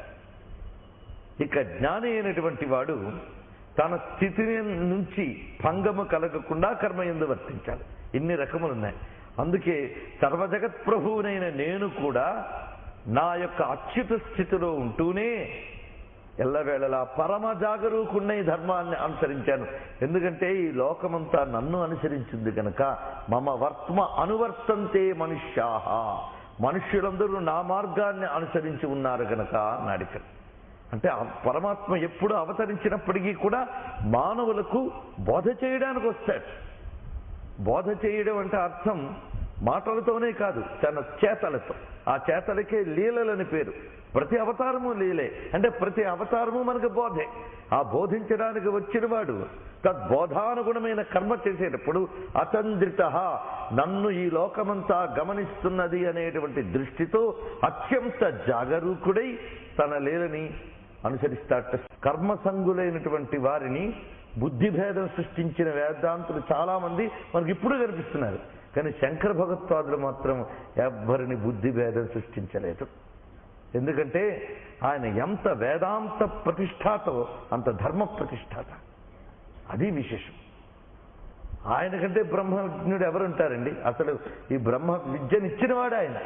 జ్ఞానమే పరమగమ్యమని చెప్పినటువంటి వాడు ఆయన. అలాంటి జ్ఞానగమ్యాన్ని చెప్పి భగవద్గీతని జ్ఞానయోగమని పర్యవసింపజేసిన మహాత్ముడు కర్మాచారాన్ని తాను ఎలా ప్రేరేపించాడు గమనించారా? అయితే ఆయన సన్యాసాశ్రమం స్వీకరించిన తదాశ్రమ గుణమైన ధర్మాలను తాను పాటించారు. యతి వేషధారణ, యతి పాటించవలసిన ధర్మములు తాను పాటిస్తూనే సర్వత్రా బ్రహ్మము చూడగలిగిన స్థితిలో తానున్నప్పటికీ జనులను ప్రోత్సహించడానికి దేవతావృత్తుల్ని వర్ణిస్తూ ఆలయాలు తిరుగుతూ ప్రతిష్టలు చేసి శ్రీచక్రాది ప్రతిష్టాపనలు చేసి భక్తిని ఎంత ప్రేరేపించారు, స్వధర్మాన్ని ఎంత ప్రేరేపించారు. ఎవరి స్థాయిలో వారికి శంకరులు నేనే గురువునని కనిపిస్తారు. ప్రేమగా భగవంతుని సంకీర్తన చేయాలంటే తన స్తోత్రాలు ఇచ్చారు. కాదు విచారణ చేయాలంటే నేను ఆ స్థాయికి చెందిన వాడిని అంటే తన ప్రకరణ గ్రంథాలు ఇచ్చారు, భాష్య గ్రంథాలు ఇచ్చారు. ఎవరికి ఏ స్థాయిలో అందివ్వాలో వారికి ఆ స్థాయి అందించారు. చిట్ట చివరికి వేదాంతమైనా భక్తి అయినా నా కోరికలు తీరితే కదండి తర్వాత ఏదైనా అంటే అలాగా అయితే ఇదిగో నీ అన్ని కోరికలు తీరడానికి సంతానం పొందాలంటే ఈ మంత్రం జపించాలి, ఇది కావాలంటే ఆ మంత్రం జపించాలి అని ప్రపంచసార తంత్రం అనే తంత్రశాస్త్ర గ్రంథాన్ని కూడా ఇచ్చారు. ఎందువల్ల ఏ స్థాయిలో ఉన్నవాడికి వాడికి కర్మ సంగీనాం వాడిని జోషయే సర్వకర్మాణి వాడు ఆ కర్మయందు నిష్ఠుడై వెళ్ళాలి వాడు, అంతేగాని వాడిని కన్ఫ్యూజ్ చెయ్యకు. ఎంత చక్కగా చెప్తున్నాడు. అందుకు కృష్ణ పరమాత్మ ఆ చెప్పిన జగద్గురు వాక్యానికి యథాతథమైన జీవితాన్ని ఉదాహరణగా నిలిపిన గనకనే కృష్ణుని తర్వాత వ్యాసుని తర్వాత మళ్ళీ జగద్గురు అని శంకరాచార్యుల వద్దే మనం మోకరిల్లుతున్నాం. కారణం అన్ని స్థాయిల వారిని కృష్ణుని వలె జోషయేత్ సర్వకర్మాణి చేసినటువంటి మహానుభావుడైన. ఇప్పుడు ఆయన యొక్క విశేషం మనం పరిశీలించి తెలిసిపోయింది. యతిగా అనుగుణమైన ధర్మం మళ్ళీ పాటించి చేశాడు. అది విశేషం. యతులు ఎలా ఉండాలో అలా చెప్పి మనల్ని చక్కగా ప్రేరేపించినటువంటి మహానుభావుడైన. అయితే ఇక్కడ ఈ శ్లోకానికి కూడా మరొక పొరపాటు అర్థం వచ్చింది. గీతని చెప్పడం ఎంత తేలికంటే అనేక మంది భాష్యాలు రచించారు కనుక ఒక 10 పుస్తకాలు చదివి 11వ పుస్తకం రాయొచ్చు కదా. ఆయన గారు ఏం చేస్తున్నారంటే థీసిస్ రాస్తున్నారట. థీసిస్ అంటే 10 పుస్తకాల నుంచి తీసేసి రాస్తున్నారు, అది థీసిస్. 10 పుస్తకాలు చదివి 11వ పుస్తకం. కానీ గీతను చెప్పడం చాలా సులభం. గీత గురించి ఒక ర్యాక్ పుస్తకాలు కాదు, బీరువాలు పెట్టచ్చు. అన్ని పుస్తకాలు వచ్చాయి మనకి. అన్ని పుస్తకాలు వచ్చాయి కనుక గీతను చెప్పడం తేలిక, అన్ని పుస్తకాలు వచ్చాయి కనుక గీతను చెప్పడం మహా కష్టం. ఎందుకంటే ఎవడికి తోచిన వ్యాఖ్యానం వాడి చేసి చాలా కన్ఫ్యూజ్ చేశారు. అలాగా ఇక్కడ చెప్పిన ఈ మాటకు కూడా, ఎందుకంటే లోకంలో ధర్మబోధ చేసేవాళ్ళు 2 రకాలుగా ఉంటారు. అవతలి వాడికి నచ్చినా నచ్చకున్నా ధర్మాన్ని నిర్భయంగా సత్యనిష్ఠతో చెప్పేవాళ్ళు కొందరైతే, అవతల వాళ్ళకి నచ్చేటట్లు చెప్దాం ఏం పోయింది అనుకునేవాళ్ళు కొందరు. అవతల వాడికి అవసరమయ్యేటట్టు చెప్పడం కాకుండా తన అవసరం తీరేటట్లుగా అవతల వాడికి నచ్చ చెప్పడానికి మెచ్చుకోలికి చెప్పడం అయ్యి కొన్ని ఏమండి మొన్న ఇలాగా ధర్మం చేయడం కుదరలేదండి, పొరపాటు పడ్డానంటే, అవునా అయితే ఆ పొరపాటు పడినందుకు కాస్త పశ్చాత్తాపడి ఇది ప్రాయశ్చిత్తం చేసుకో అని చెప్తే మంచి మాటే. అలా చెప్పరు. నువ్వు చేసిన పొరపాటు కరెక్టేనయ్యా, గీతలో కృష్ణుడే చెప్పాడు అని కొటేషన్. మరి అలా ఆయనే చేసేటండి. ఎవరో పలారా యోగీశ్వరుడు ఎవరో ఒక జ్ఞాని, ఆయన చేసేది. ఎవరు అసలు లోకమే పట్టుడు ఒక మహానుభావుడు ఉంటాడు. ఆయన సమాధి స్థితిలో 7 రోజులు ఉన్నట్టు ఒక మహానుభావుడు. ఆ 7 రోజులు సమాధి స్థితి నుంచి ఒక్కసారి బయటపడి దాహం వేసింది ఆయనకి. ఆ దాహం వేసినప్పుడు ఆవిడని అడిగితే ఆవిడ అన్నది, నేను రాకూడదండి అని. అదేం పర్వాలేదు నీళ్లు ఇవ్వన్నట్ట. అది ఉదాహరణ ఇచ్చి అవి పాటించకపోయినా పర్వాలేదు అని, ఇదేదో బాగుద్ది బద్ధకంగా. వెంటనే అడిగిన వాడెవడు ఏ స్థితి తర్వాత అడిగాడు. అన్నాళ్ల సమాధి స్థితి నుండి బయటకు వచ్చి సర్వము బ్రహ్మమయమనేటువంటి మహానుభావుడు ఒక్కసారి చేసిన ధర్మం అది నీకు ఆదర్శమా? ఎవడు ఏ స్థితిలో చేసాడో చూడాలి.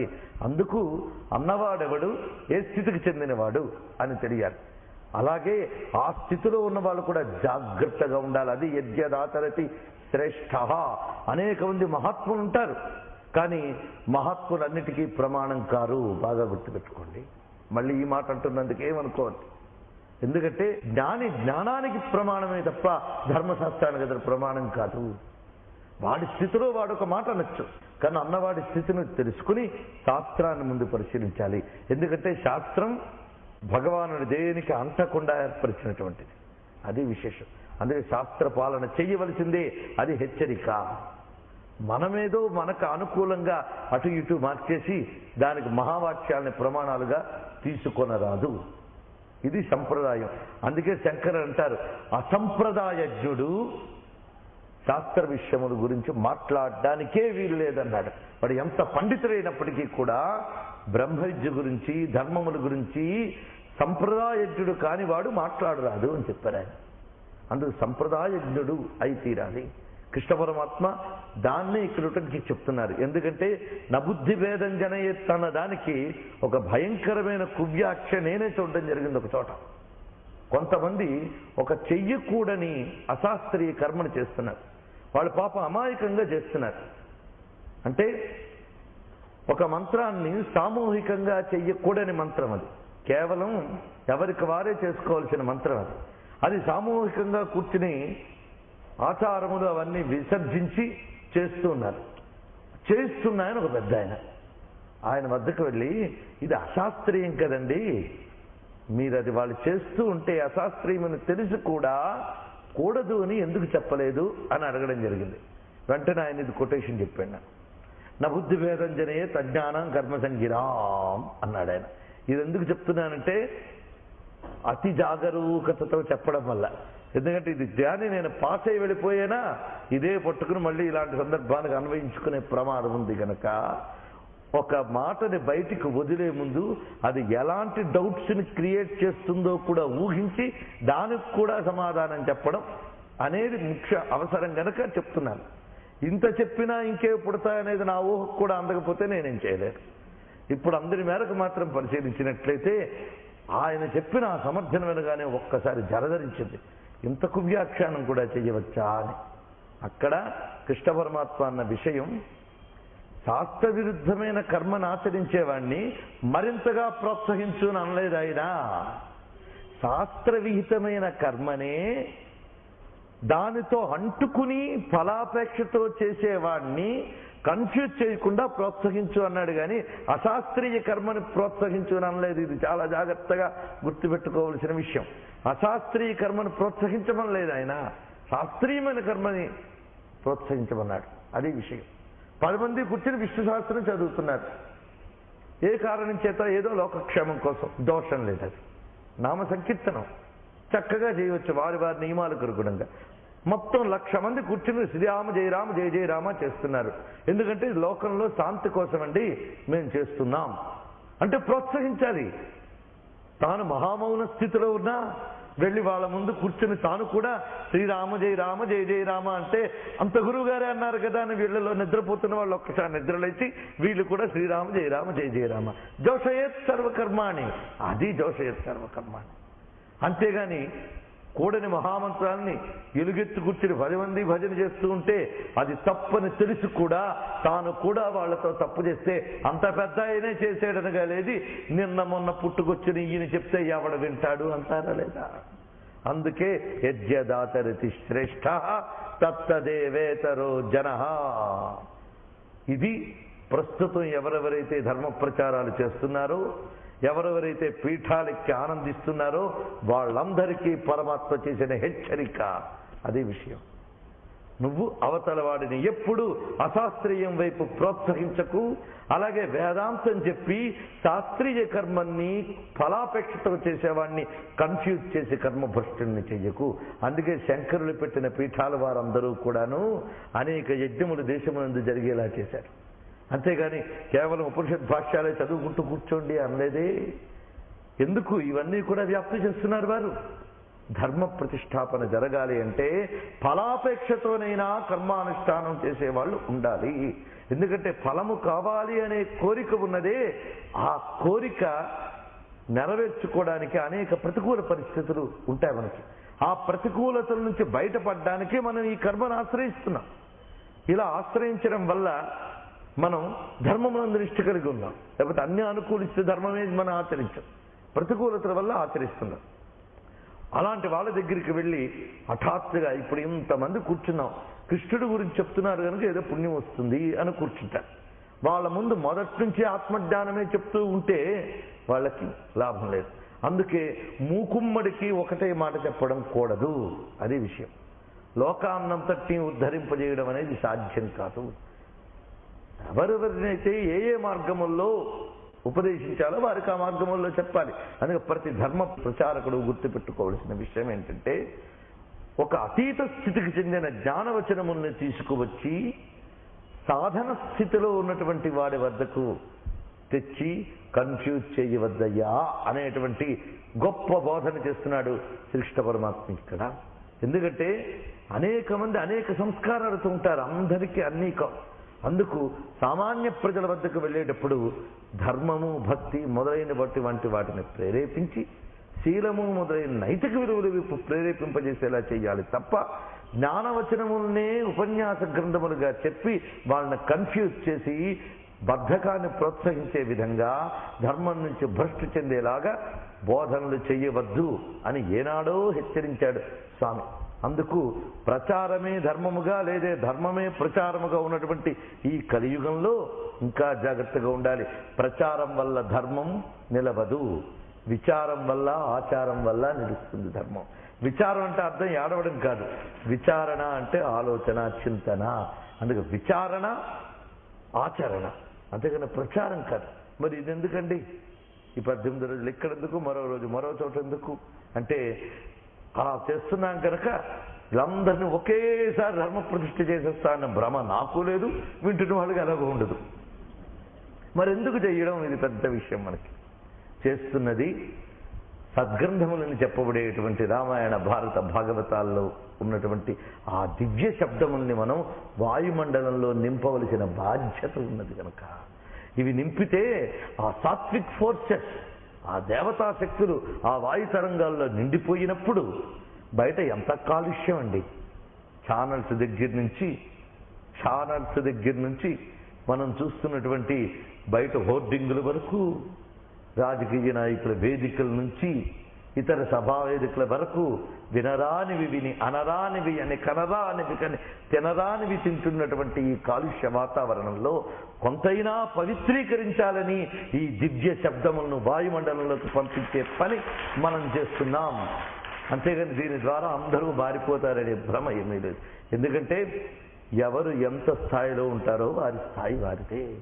పైగా ఆ వినడం వల్ల మారరు అనేటువంటి అపనమ్మకము లేదు, అది కూడా మరో విషయం. ఎందుకంటే ఎవరిలో ఏ సంస్కారములు ఉద్బుద్ధమై ఉన్నాయో ఎవరికి తెలుసు. ఒకేసారి చెప్పేవాడి కంటే వినేవాడి సంస్కారములు ఇంకా బలీయంగా ఉంటాయి. అప్పుడు వాడు చెప్పేవాడి కంటే కూడా అతి శీఘ్రంగా జ్ఞానస్థితికి చేరుకోగలడు. వీడు ఇంకా చెప్పేవాడి స్థితిలోనే ఉండిపోతాడు. పాపం వీడిని అందుకే తయారు చేశాడు, చెప్పడానికే. ఏమో అందుకే ఎవడి సంస్కారములు ఏమిటో ఎవరు చెప్పలేరు.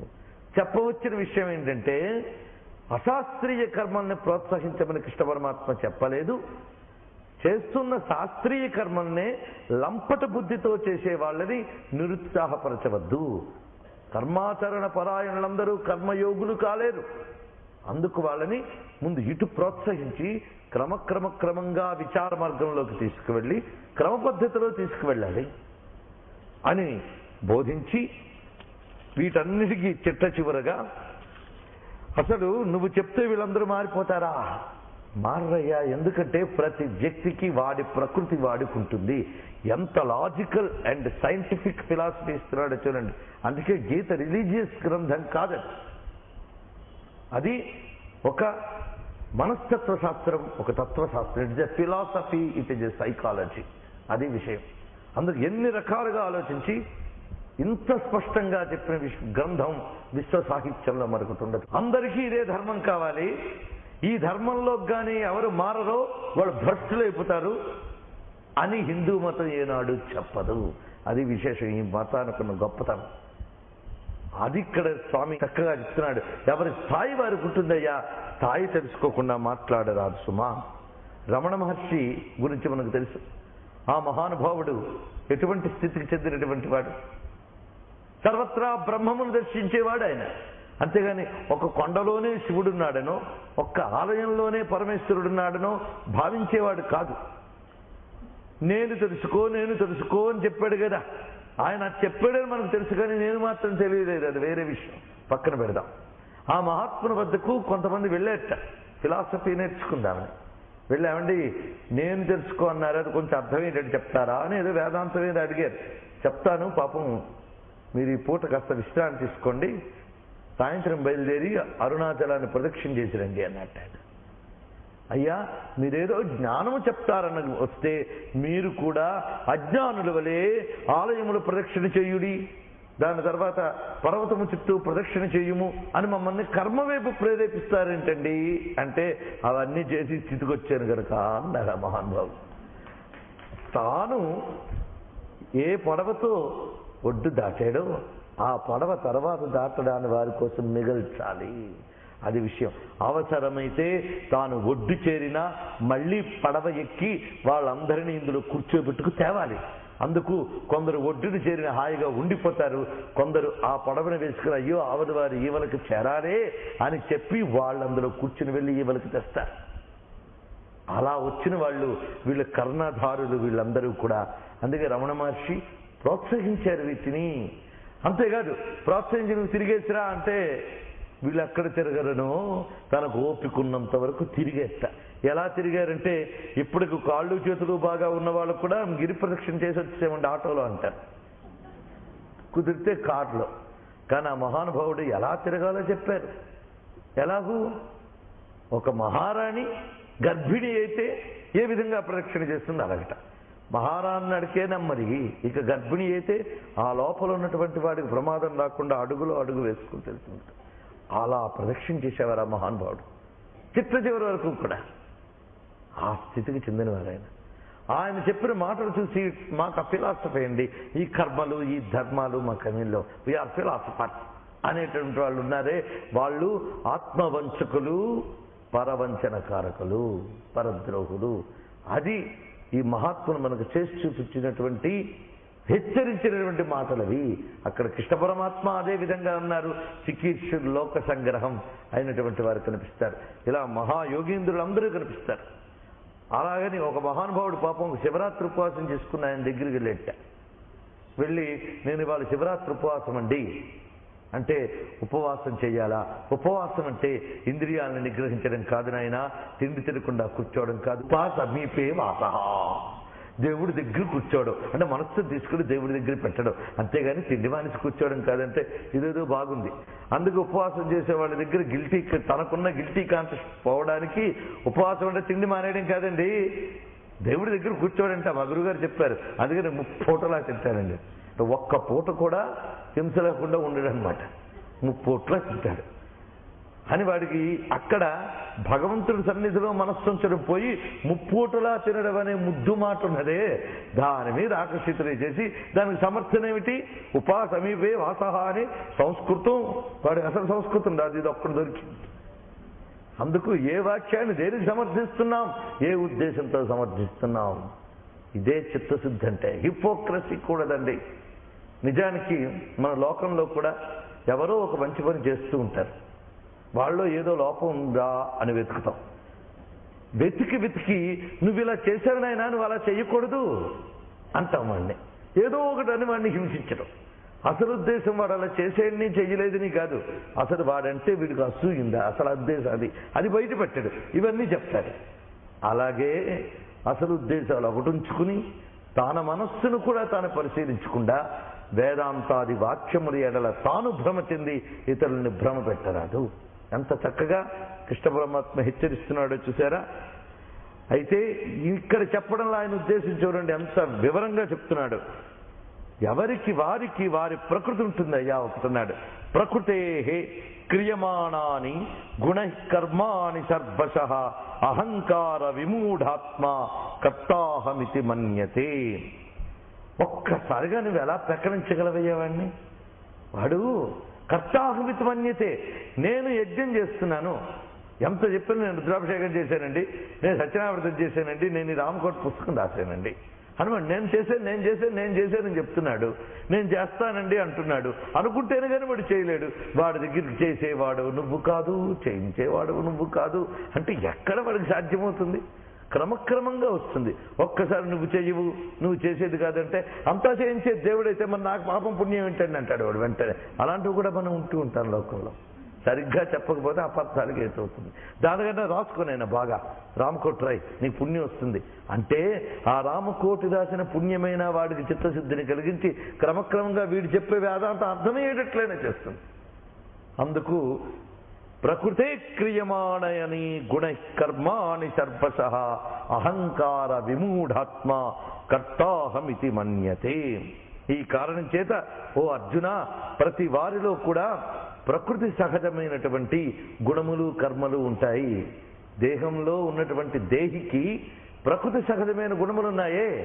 ప్రకృతి సహజ గుణములు అనగా ఇంద్రియములు ప్రకృతి సహజములు, వాటి గుణములు ప్రకృతి సహజములు. కంటికి చూడడం అనేటటువంటిది సహజమైన గుణం, ప్రకృతి సహజమైన గుణం. అలాగే ఆ చూడబడే వస్తువు కూడా ప్రకృతిలోదే, దానికి దీనికి కూడా ప్రకృతి సహజమైన గుణములున్నాయి. ఈ ఇంద్రియములతో వీడికి అహంకారం ఉన్నది. ఎంత చెప్పినా నేను ఇంద్రియములు అనే భావన వాడుకున్నది. వాడు అహంకార విమూఢాత్మ, వాడి మనస్సు, ఇక్కడ ఆత్మ అనే శబ్దానికి మనస్సు అంతఃకరణం అర్థం.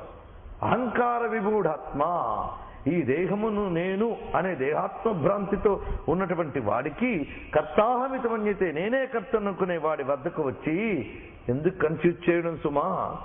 తత్వవిత్తు మహాబాహో, మరి తత్వవేత్త అన్న వాడెలా ఉంటాడు? వాడికి ఇవన్నీ తెలుసు. దేనికది డివైడ్ చేసుకోగలడు వాడు. ఇంద్రియాలేమిటి, ప్రాణములేమిటి, మనస్సు ఏమిటి, ఆత్మ ఏమిటి, బుద్ధి ఏమిటో వాడు డివైడ్ చేయగలడు. వీడు డివైడ్ చేయలేడే, కన్ఫ్యూజన్, కలగాపులగం. అటువంటి వాడు ఆ స్థితిలో ఉంటాడు. అందుకే తత్వవేత్త అయినటువంటి వాడు గుణ గుణేషు వర్తంత ఇతి మత్వా న సజ్జతే. ఇద్దరిని కంపేర్ చేస్తున్నాడు అక్కడ. వాడు ఎన్ని చేస్తున్నట్లు కనబడ్డా దేనిలో అంటుకోడు వాడు. ఏ విధంగా అంటే మజ్జిగని చిరికి మనం వెన్న తీశాక ఆ వెన్నను అందులోనే ఉంచండి, అది మరి మజ్జిగను అక్కడ అంటుకోదు. అంతవరకు ఎక్కడుందా వెన్న? మజ్జిగలోనే లీనమైంది. అప్పుడు మజ్జిగలోనే ఉంది, ఇప్పుడు మజ్జిగలోనే ఉంది. అయితే అప్పుడు మజ్జిగలో ఎలా ఉన్నది? వెన్నగా గోచరించకుండా లీనమై తన్మయమై ఉండిపోయింది. అప్పుడు ఆ మజ్జిగనే తాననుకునేటంతగా వెన్న అందులో లీనమైంది. చిలకడం వల్ల ఇప్పుడు విడి అయింది. విడి అయి బయటపడిందా? లేదు, అందులోనే ఉన్నది, కానీ అంటుకోవట్లే మజ్జిగకి. అదేవిధంగా ఈ మొదటి వాడు ఉన్నాడే అహంకార విమూఢాత్మ, వాడు కర్మ చేస్తే అంటుకునే చేస్తాడు, చేయనివాణ్ణి. వీడా ఎన్నాళ్ళు చిలికి సాధన చేసి ఇందులోనే ఉన్నా అంటే ఈ దేహములోనే ఉన్నా, ఈ దేహంలో చిలికిన మజ్జిగలో వెన్నలాగా అంటుకోకుండా ఉంటాడు సుమా. అందుకు వాడిని వీడిని చూడడం అక్కడ మనకు పోలిక. అంత చక్కగా ఇద్దరిని చూపిస్తున్నాడు. వాడి ప్రవర్తన వీడి ప్రవర్తన ఎలా ఉంటుంది అనడానికి మరీ ఉదాహరణ. ఒక మనిషిని పులి వెంట పెడుతుందట. ఆ మనిషి పరిగెత్తి వెళ్ళి పులికి దొరకకుండా ఒక చెట్టు కూర్చుని పోయాడు. ఆయన చాలా ఉన్నతమైన వృక్షం. చూస్తుంది ఆ పులి, ఎప్పుడు కిందకి దిగుతాడా తిందామా అని. వాడు కిందకి దిగలేదు. ఈ లోపల వాడు కూర్చున్న కొమ్మ కిందే ఒక కోతి ఉంది. దానికి భయమే, కిందకు వస్తే ఎక్కడ తింటుందా అని. అందుకు ఒకవేళ దూకితే ఆ దూకడంలో పొరపాటుని జారి పెడితే అందుకు అది అక్కడే ఉండిపోయిందిట. అయితే ఇద్దరి నీడ కింద పడుతుంది. ఆ ఇద్దరి నీడ చూసింది పులి. ముందు ఒక టెక్నిక్ ఉపయోగించిందిట. దీన్ని కుట్టుంది కదా పాపం. ఆ తెలివి ఉపయోగించి ఈ కోతి నీడ ఏదైతే పడుతుందో దాని వైపు చూస్తూ ఉన్నది పులి. చూస్తూ ఉంటే ఈ కోతి దానికి అనుకరించడం అనేది దాని యొక్క స్వభావం చేత అది ఇది ఎటు చూస్తుందో అటు చూస్తూ ఆ నీడని చూసి తన నీడ అనే స్థితితో ఒక బంధం ఏర్పరుచుకుంది. ఆ స్థితికి దాన్ని తీసుకొచ్చి పులి ఆ నీడ మీద ఒక్కడ కొట్టేది. కొట్టగానే ఇది ఉలిక్కిపడి కొమ్మ నుంచి జారిపడింది కింద. దానికి తగిలిందేమోనని జారిపడ్డ వెంటనే పడిన కోతిని మింగేసి ఇప్పుడు మనిషి వైపు చూసిందిట. చూసి వాడిని అలాగే చేసి వాడిని కూడా ఒక్కడు కొట్టిందిరా, వాడు పడలే కింద. నవ్వుతున్నాడు. నేను కోతిని కొడితే పడిపోయింది, నువ్వెందుకు పడలేదు అని అడిగితే నేను కోతిని గారు కనుక అన్నట్టు. దాని బుద్ధి అంతే, అందుకది మోసపోయింది. నేను దానికంటే తెలివైన వాడిని కదా, అందుకు నేను నీడతో తన్మయం చెందలేదు, నీతో తన్మయం చెందలేదు. నేనే స్థితిలో ఉన్నానో నాకు తెలుసు, ఇది జారితే నువ్వు తినేస్తావని నాకు తెలుసు. అందుకే నీకక్కడ నీడగా నేను కనిపిస్తున్నా నేను జారి పడకుండా నా చోట్లో నేనున్నాను అన్నాడు.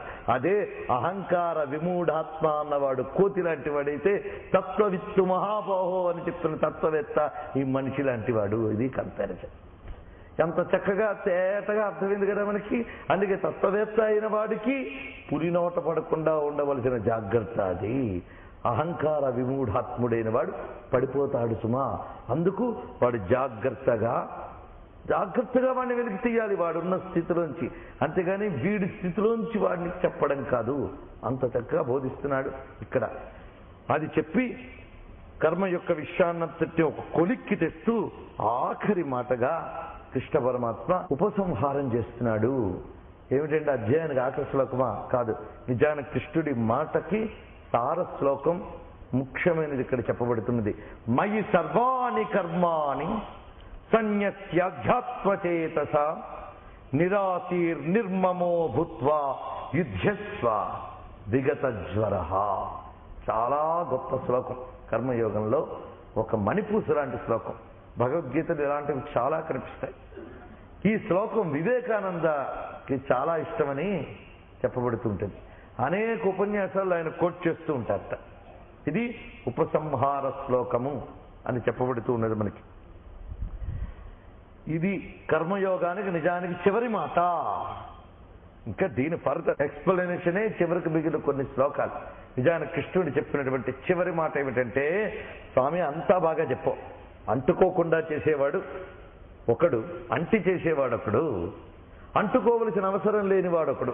3 జాగ్రత్తగా వినండి.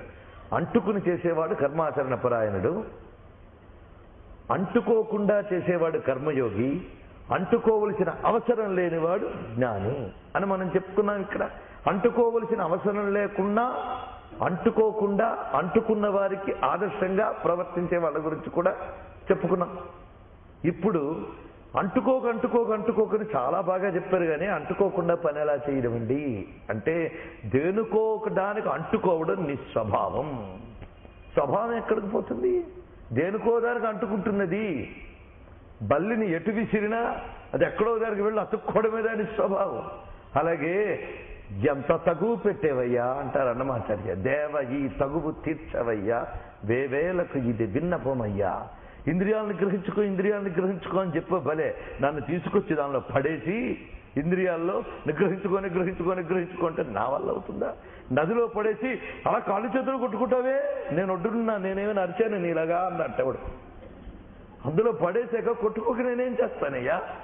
కొట్టుకోవడం, అరవడం ఈ రెండు అందులో పడ్డవాడికి సహజం. ఒడ్డును కూర్చుని వాడు ఎన్ని కబుర్లేదో చెప్తాడు. పడ్డవాడిని నాకు తెలుస్తుంది. అందులో అంటుకోవడమే స్వభావం. నాకు నన్ను ఏం చేయమంటావు? ఒక పిల్లవాడికి, అందులో ఆరోగ్యంగా ఉన్న పిల్లవాడిని మిఠాయి దుకాణంలో కూర్చోబెట్టి తీపి తింటే చంపుతా జాగ్రత్త అంటే వాడు ఏం చేస్తాడయ్యా?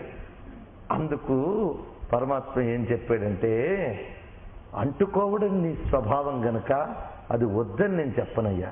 అయితే ఆ అంటుకునేదేదో నన్నంటుకో అంటున్నాడు. అది విషయం. ఆ అంటుకునేదేదో నన్నంటుకో, నువ్వు బాగుపడతావు. అంతేగాని అంటుకోరాని వాటికి అంటుకుని కర్మలన్నీ చెయ్యకు. అందుకు నేనున్నానుగా.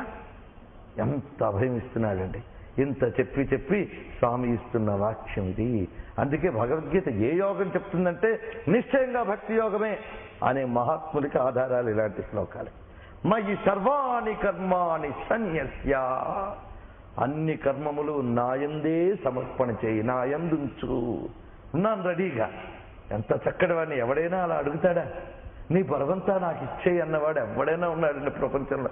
వీలైతే నాది కూడా నీ భుజాన్ని వేస్తాననేవాడే తప్ప నీదంతా నా భుజానికి అనేవాడు ఎవడైనా ఉన్నాడా? ఒక్క పరమాత్మ ఉన్నాడండి. కానీ మనం ఆ మాట పట్టించుకోం. వాడి భుజానో వీడి భుజానో వేయడం, లేదా వాడిది వీడిది కూడా వీడే మొయ్యడం చేస్తాం. అలాంటి అజ్ఞానంలో మనం. కానీ మొయ్యడానికి నేను సిద్ధం. అసలు పిచ్చివాడా మోస్తున్నది నేనే, నీకు తెలియట్లేదు. దీనికే మన వాళ్ళు పెద్ద కథ చెప్తారు. నెత్తి మీద బరువు వేసుకుని ట్రైన్ ఎక్కేటవాడు. అంత బరువు నెత్తి మీద ఇంత కింద పెట్టు అన్నట్ట. అయ్యో ట్రైన్ మీద బరువు వేయకూడదండి, ఛార్జ్ ఎక్కువ అవుతుంది, ఇది మొయ్యాలన్నాడు. పిచ్చాడు. ఇప్పుడు మాత్రం మొయ్యట్లే, ఇప్పుడు అదే మోస్తుంది. నువ్వు నెత్తి మీద పెట్టుకున్నా మోస్తున్నది ట్రైనే, నువ్వు కింద దించినా మోస్తున్నది ట్రైనే. కింద దించేవనుకో నీ తల పరుగు తగ్గుతుంది. అందుకు మయి సర్వాణి కర్మాణి సన్యస్య, నా యందు సమర్పణ చేయనున్నదే అందుకు పెద్ద భారవాహకున్నయ్యా నేను, నీ బరువులన్నీ మొయ్యడానికి. ఇదేదో బాగుంది, అన్ని చేశాను మీరు తోసేయడమా? మళ్ళీ గుర్తుపెట్టుకోండి, శాస్త్రీయమైనటువంటి విహితమైన ధర్మాన్ని ఈశ్వరార్పణ బుద్ధితో చెయ్యు. అది ఇందులో చెప్పదలుచుకున్నాను. ఎలా చెయ్యాలి? ఉరికినిచ్చేయడమా? అధ్యాత్మచేతస, అది లింక్ అక్కడ పెట్టాడు. నీకు మోక్షం కావాలి అంటే ఫలాకాంక్ష గురించి ఎంత ఉపన్యాసం అక్కర్లేదండి. నువ్వు చక్కగా శ్రద్ధగా కర్మ చేయి, ఫలం వస్తుంది, అయిపోయింది. నువ్వు శ్రేయస్సుని అడిగేవే, అందుకింత చెప్పాల్సి వచ్చింది. మోక్షం ఎలా వస్తుంది అని అడిగేవు కదా, దానికి కర్మలో కూడా నీకు మోక్షం వస్తుంది. అయితే ఎలా చేయాలి? మయి సర్వాణి కర్మాణి సన్యస్య, దేనితో? అధ్యాత్మచేతస. ఇది మెయిన్ పాయింట్. అధ్యాత్మ చిత్తముతో అని చెప్పాడు. అది క్లాజ్, అది అధ్యాత్మ చిత్తము. దీన్ని అధ్యాత్మ చేతన అని అంటారు. ఆది భౌతిక చేతన, అధ్యాత్మ చేతన అని రెండు రకముల చేతన. చేతన అంటే కాన్షియస్ అని అర్థం. ఇక్కడ మన చిత్తం అన్న మాటకి బుద్ధి, మనస్సు ఇవన్నీ అర్థం చెప్పుకుంటాం. అది కాదు, కాన్షియస్, స్పృహ అని అంటాం మనం. ఈ కాన్షియస్ అనేది ఎలా ఉండాలంటే అధ్యాత్మ చేతన అయి ఉండాలి. స్పిరిచువల్ కాన్షియస్నెస్ అని దీనికి మనం ఇంగ్లీష్లో చెప్పుకోవచ్చు. ఆ అధ్యాత్మ చేతన కలిగి ఉండాలి, ఆది భౌతిక చేతన కాదు కలిగి ఉండవలసినది.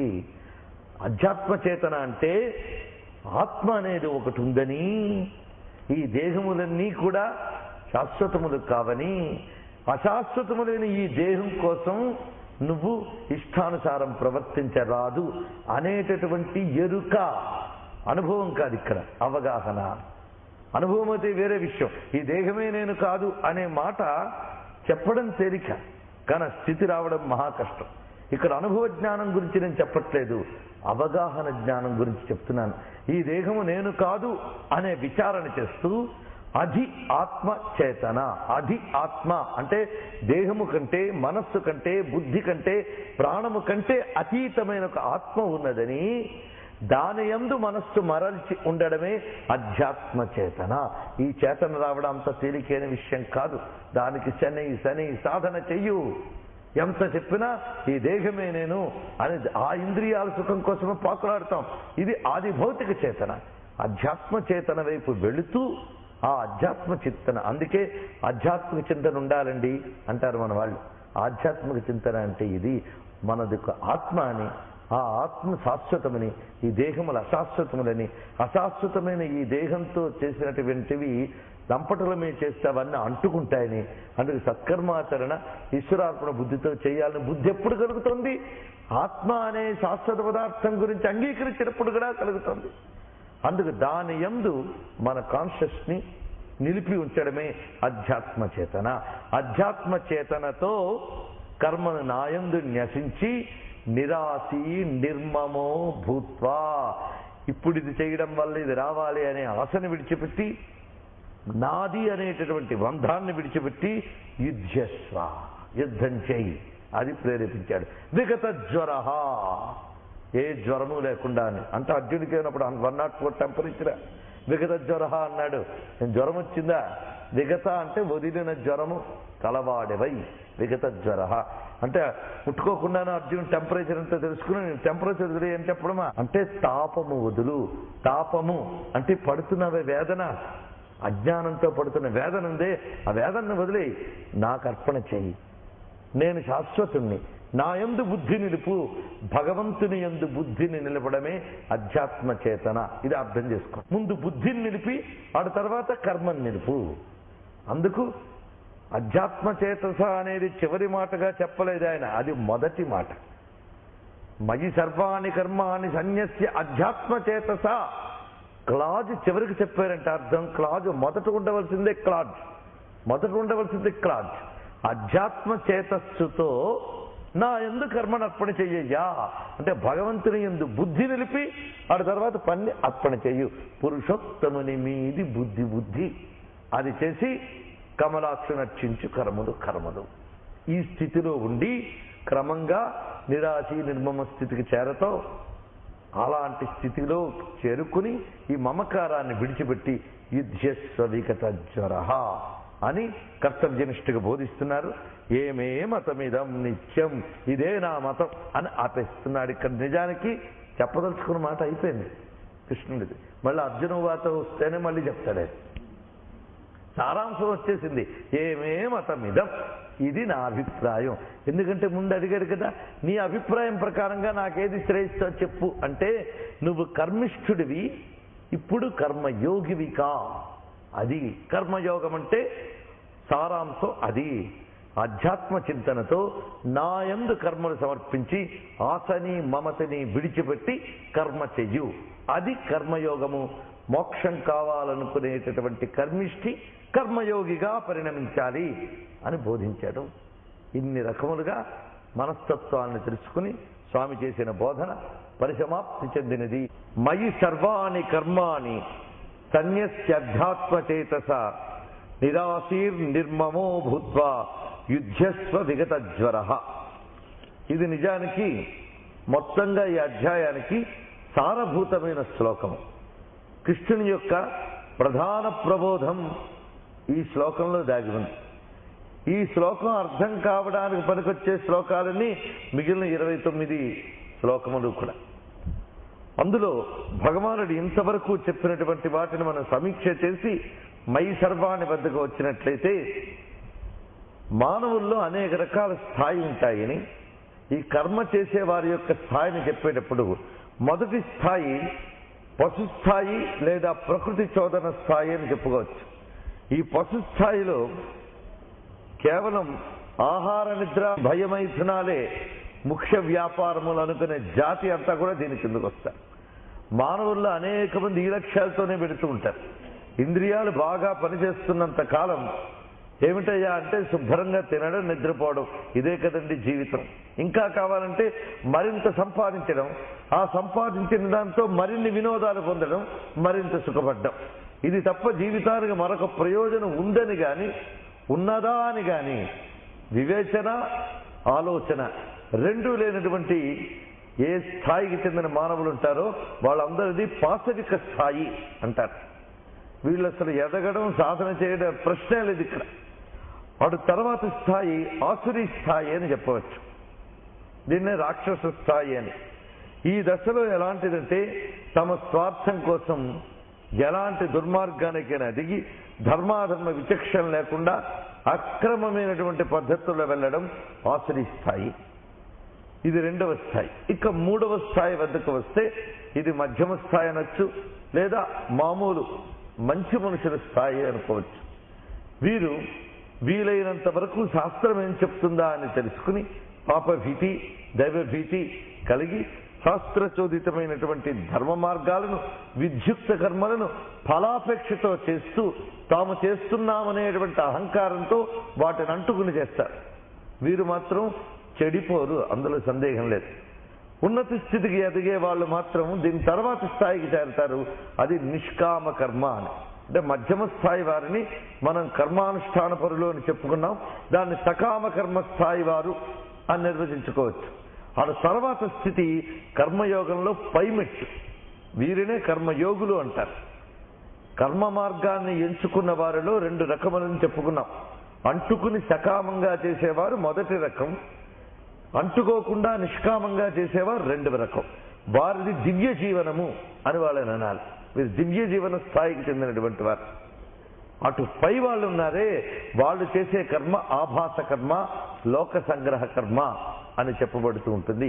ఇది సారాంశంగా మనం ఇంతవరకు చెప్పుకున్న దాని గురించి చెప్పి ఇప్పుడు కర్తవ్యం చెప్తూ ప్రకృతి సహజంగా ఉన్నటువంటి ఇంద్రియాల లక్షణాల చేత ప్రేరేపింపబడుతూ అహంకార విమూఢాత్ములు మాత్రం నేనే కర్తను అనుకుంటారు అన్నారు. అహంకార విమూఢాత్మ, ఈ మాటకు మన అర్థం తెలుసుకుని గురించి ప్రస్తావించడం జరిగినది. పులి వెంబడించేటప్పుడు కోతి ఒక మానవుడు అని చెప్పుకున్నాం. దాన్ని ఇక్కడ మనం అన్వయించినప్పుడు ఆ కోతి స్థాయికి చెందినవాడే అహంకార విమూఢాత్ముడని. అహంకారం అంటే లోకంలో మనం ఎవరైనా గర్వంగా ప్రవర్తిస్తే అంత అహంకారం పనికిరాదో అంటాం. కానీ అహంకార విమూఢాత్మ అన్నప్పుడు అహంకారము చేత తన మనస్సు మూర్ఖముగా మారినటువంటి వాడు అని అర్థం చెప్పుకోవాలి. ఇక్కడ ఈ అహంకారం అనే దానికి అర్థం ఏమిటి అంటే శంకర భగవత్పాదుల వారు ఈ శ్లోకానికి భాష్యం రాస్తూ గీతలో కార్యకరణ సంఘాతాత్మ ప్రత్యయ అహంకార అన్నారు. ఆధ్యాత్మిక పరిభాషలో అహంకారానికి అర్థం వేరు. అహంకారం అంటే కార్యకరణ సంఘాత ఆత్మ ప్రత్యయ, కార్యము కరణములు వీటి సమూహాన్ని చూసి అదే నేను అనుకోవడం అహంకారం అన్నాడు. కార్యము అనగా ఈ శరీరము, అటుపై కరణములు అనగా మనస్సు ప్రాణములు అని అర్థం. మనస్సు అంటే ఇక్కడ అంతఃకరణం మొత్తం తీసుకోవాలి. అంటే బుద్ధి, అహంకారము, చిత్తము, మనస్సు ఈ 4, అటు తర్వాత ప్రాణములు, ఇటు శరీరము. ఇదే నేను అని ఎవడైతే అనుకుంటున్నాడో వాడు అహంకార విమూఢాత్ముడు. ఇది మనకి దక్షిణామూర్తి స్తోత్రం కూడా దేహం ప్రాణమపీంద్రియో అనేటువంటి శ్లోకంలో చెప్తారు. మూర్ఖులు అనేక రకాలుగా ఉంటారయ్యా అంట. ఆత్మ ఏది అని నిర్ణయించడంలో పొరపాటు పడిపోతూ ఉంటారు. అది తెలియక ఆత్మయే బ్రహ్మము అనే మాట ఏ స్థాయిలో చెప్పబడిందో అర్థం కాక అది శరీర స్థాయిలో చెప్పబడిందా, మనస్థాయిలో చెప్పబడిందా, బుద్ధి స్థాయిలో చెప్పబడిందా, ప్రాణస్థాయిలో చెప్పబడిందా? ఈ చెప్పబడిన ఆత్మని బ్రహ్మము అనలేదు. వీటన్నిటికీ ఏది అధిష్టానమై చైతన్యం ఉందో ఆ చైతన్యమును బ్రహ్మము అన్నారు. అది అర్థం కావాలంటే ఇవన్నీ దాటి వెళ్ళాలి. ఇవన్నీ దాటకుండా ఇవే నేను అనుకునేవాడు అహం బ్రహ్మాస్మి అనుకుంటే చాలా ప్రమాదం. అలా అనుకునేవాడు నాలుగు కత్తిరించేయమని కూడా శంకరులు చెప్పిన మాట మనం అనేక మార్లు చెప్పుకున్నాం. అకృత్వా వృత్తి విలయం అజ్ఞాత్వా బ్రహ్మమవ్యయం అహం బ్రహ్మాస్మయో బ్రూయాత్ తస్య జిహ్వాం వికర్తయేత్తను కూడా చెప్పారు ఆయన. అందుకు ముందు ఆత్మ పదార్థం ఏది, అనాత్మ పదార్థం ఏది అనేది ఎలిమినేట్ చేయడం ముందు తెలియాలి. నివురేది నిప్పేది తేల్చు, అదే విశేషం. కొందరు దేహమే ఆత్మనే వాళ్ళు ఉంటారు, వీరు పరమమూర్ఖులు. ఈ స్థాయి దాటితే మనస్సు ఆత్మ అనుకునే వాళ్ళు ఉంటారయ్యా. కానీ ఇవేవీ కాదు. మన ఏనుగు గురించి చెప్పేటప్పుడు కథ ఉన్నది. 4 గుడ్డివాళ్ళు వెళ్ళి ఏనుగు ఎలా ఉంటుందో చెప్పమంటే ఒకడు తొండం పట్టుకుని ఏనుగు ఎలా వేలాడుతూ ఉంటుందండి అన్నట్ట. ఇంకోటి కాళ్ళు పట్టుకుని గట్టిగా స్తంభంలా ఉంటుందన్నాడు. ఏనుగు ఎంత ఉంటుందండి, ఒక చిన్న జరలాగా ఉంటుందని అన్నాడు తోక పట్టుకున్నవాడు. కానీ ఇవేవి ఏనుగు యొక్క స్వరూపం కాదు. అలాగే ఆత్మ గురించి చెప్పమంటే ఎవడి స్థాయిలో వాడు మాట్లాడతాడు. ఇక్కడ దేహమే నేనుకునేవాడు తానే ఈశ్వరుణ్ణి, తానే బ్రహ్మము అనుకుంటే హిరణ్యకశిపుడు లెవెల్ వాడిది. అలా కాదు ఇక్కడ అనుకునేది. తానే బ్రహ్మము అనుకునేవాడు వీటన్నిటి నుంచి దాటినవాడు. శంకరుల వారు శివోహో అని చివరి మాట చెప్పడానికి ముందు చాలా మాటల ముందు చెప్పారు. నా పాణిహి, నా పాదహ, నా బుద్ధిహి, నా తంద్ర, నా నిద్ర, ఎన్ని చెప్పారు ఆయన.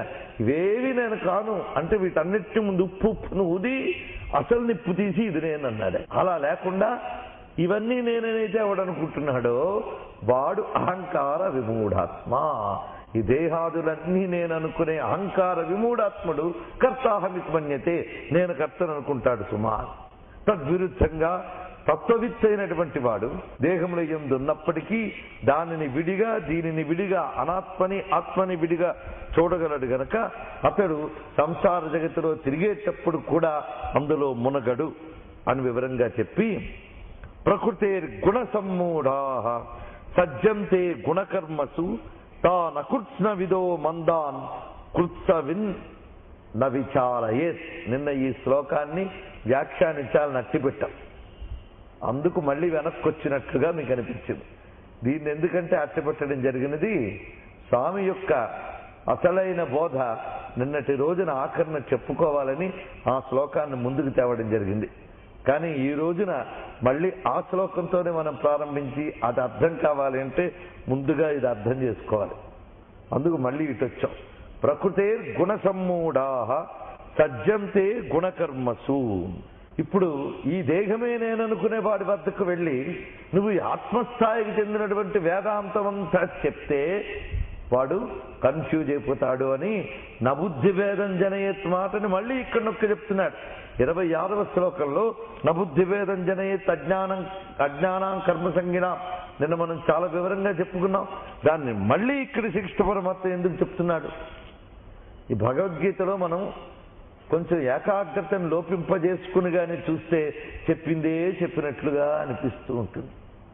అర్జునుడు కూడా అడిగిందే అడిగినట్లుగా అనిపిస్తుంది.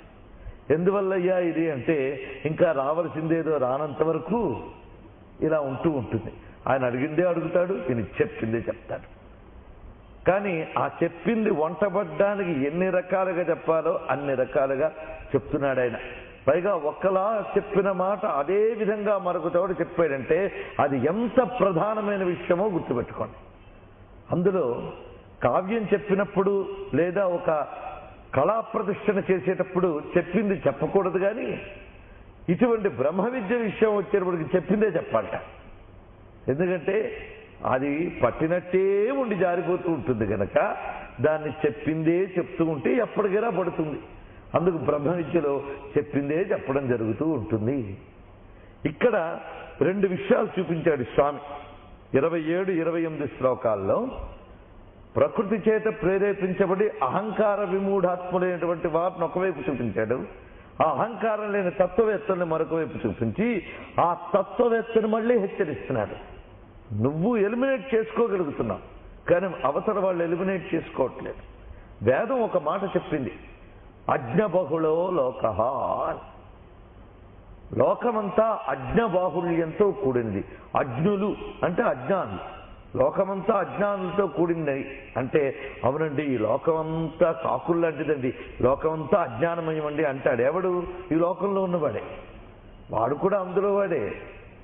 అజ్ఞబహుళ లోకః అంటే అర్థం ఇక్కడ లోకులందరూ మూర్ఖులు అని కాదు. ఇక్కడ ఈ అజ్ఞ అనే అర్థానికి అహంకార విమూఢాత్మ అనే అర్థం. అంటే దేహమే తాననుకునే వారే లోకంలో 99.9% ఉంటారు. ఎన్ని కబుర్లు చెప్పినా దేహాత్మ భ్రాంతి వదలడం అంత తేలికైన విషయము కాదు.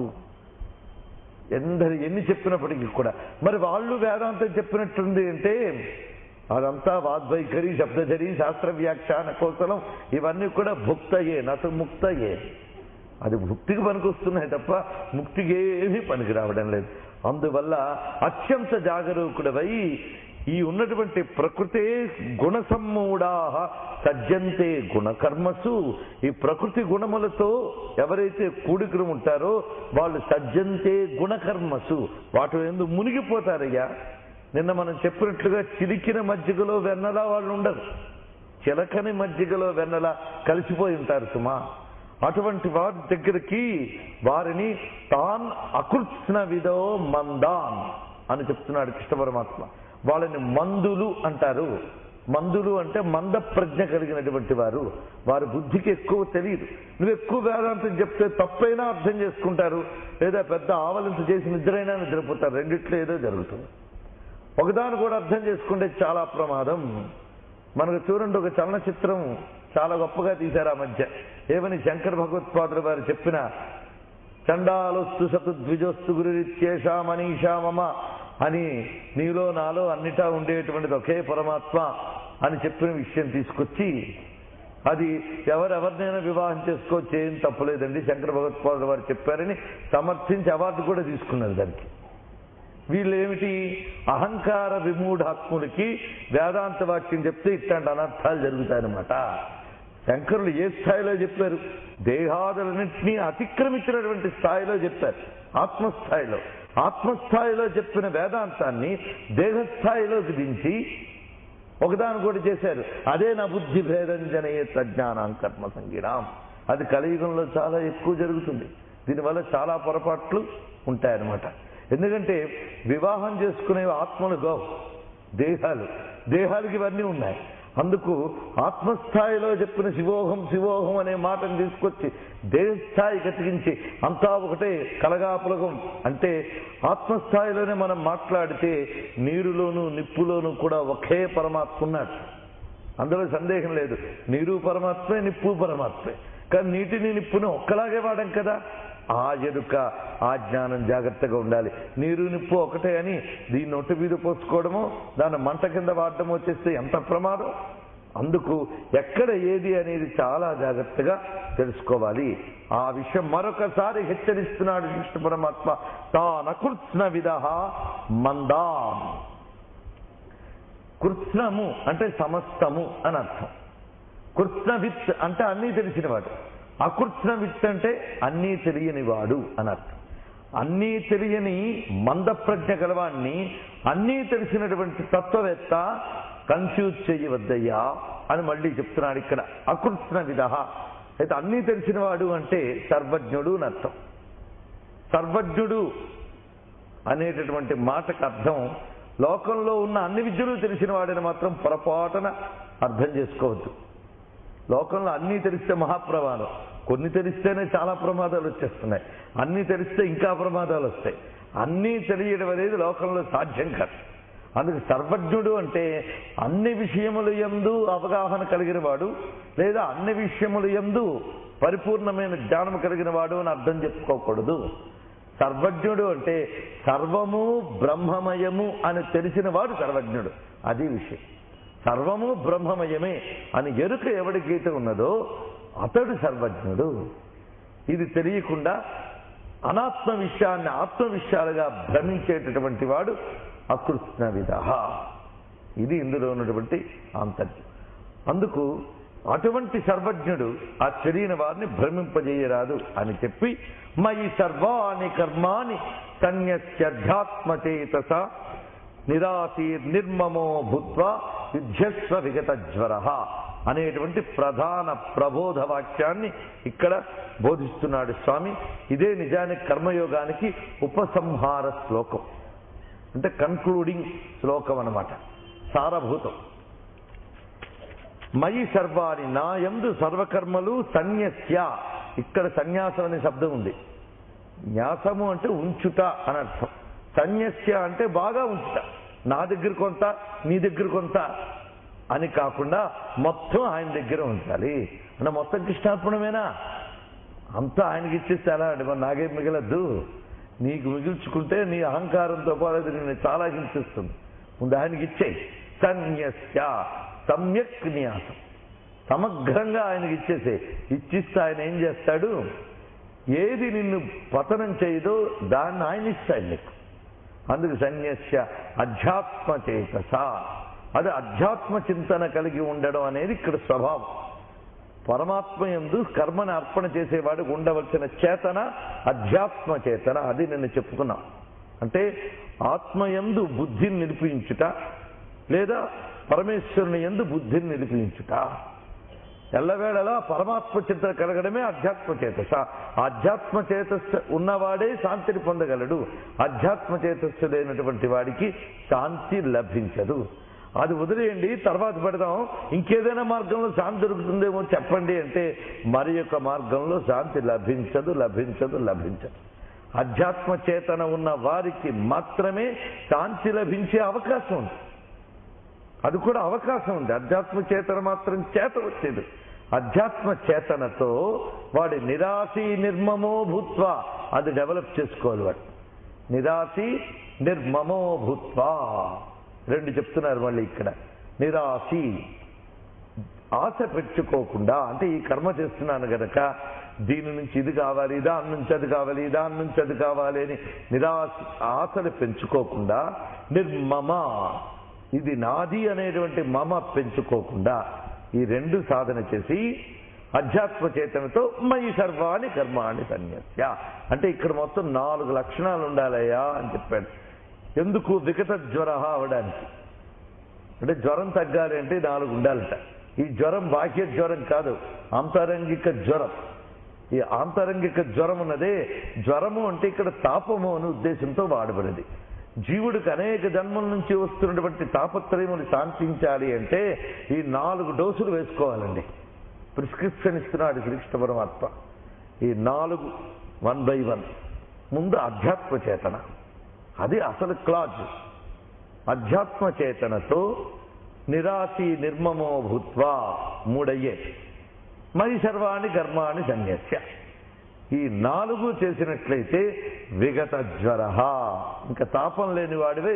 యుధ్యస్వ యుద్ధము చెయ్యు, కర్తవ్యం అది. నీ కర్తవ్యం నిర్వహణ చెయ్యు, కానీ 4 లక్షణములతో చెయ్యు. చేస్తే శ్రేయస్సు. అంత లేదండి నాకు అన్నావా, అప్పుడు చేసిన దానికి అంటుకుని ఫలం ఏదో లభిస్తుంది.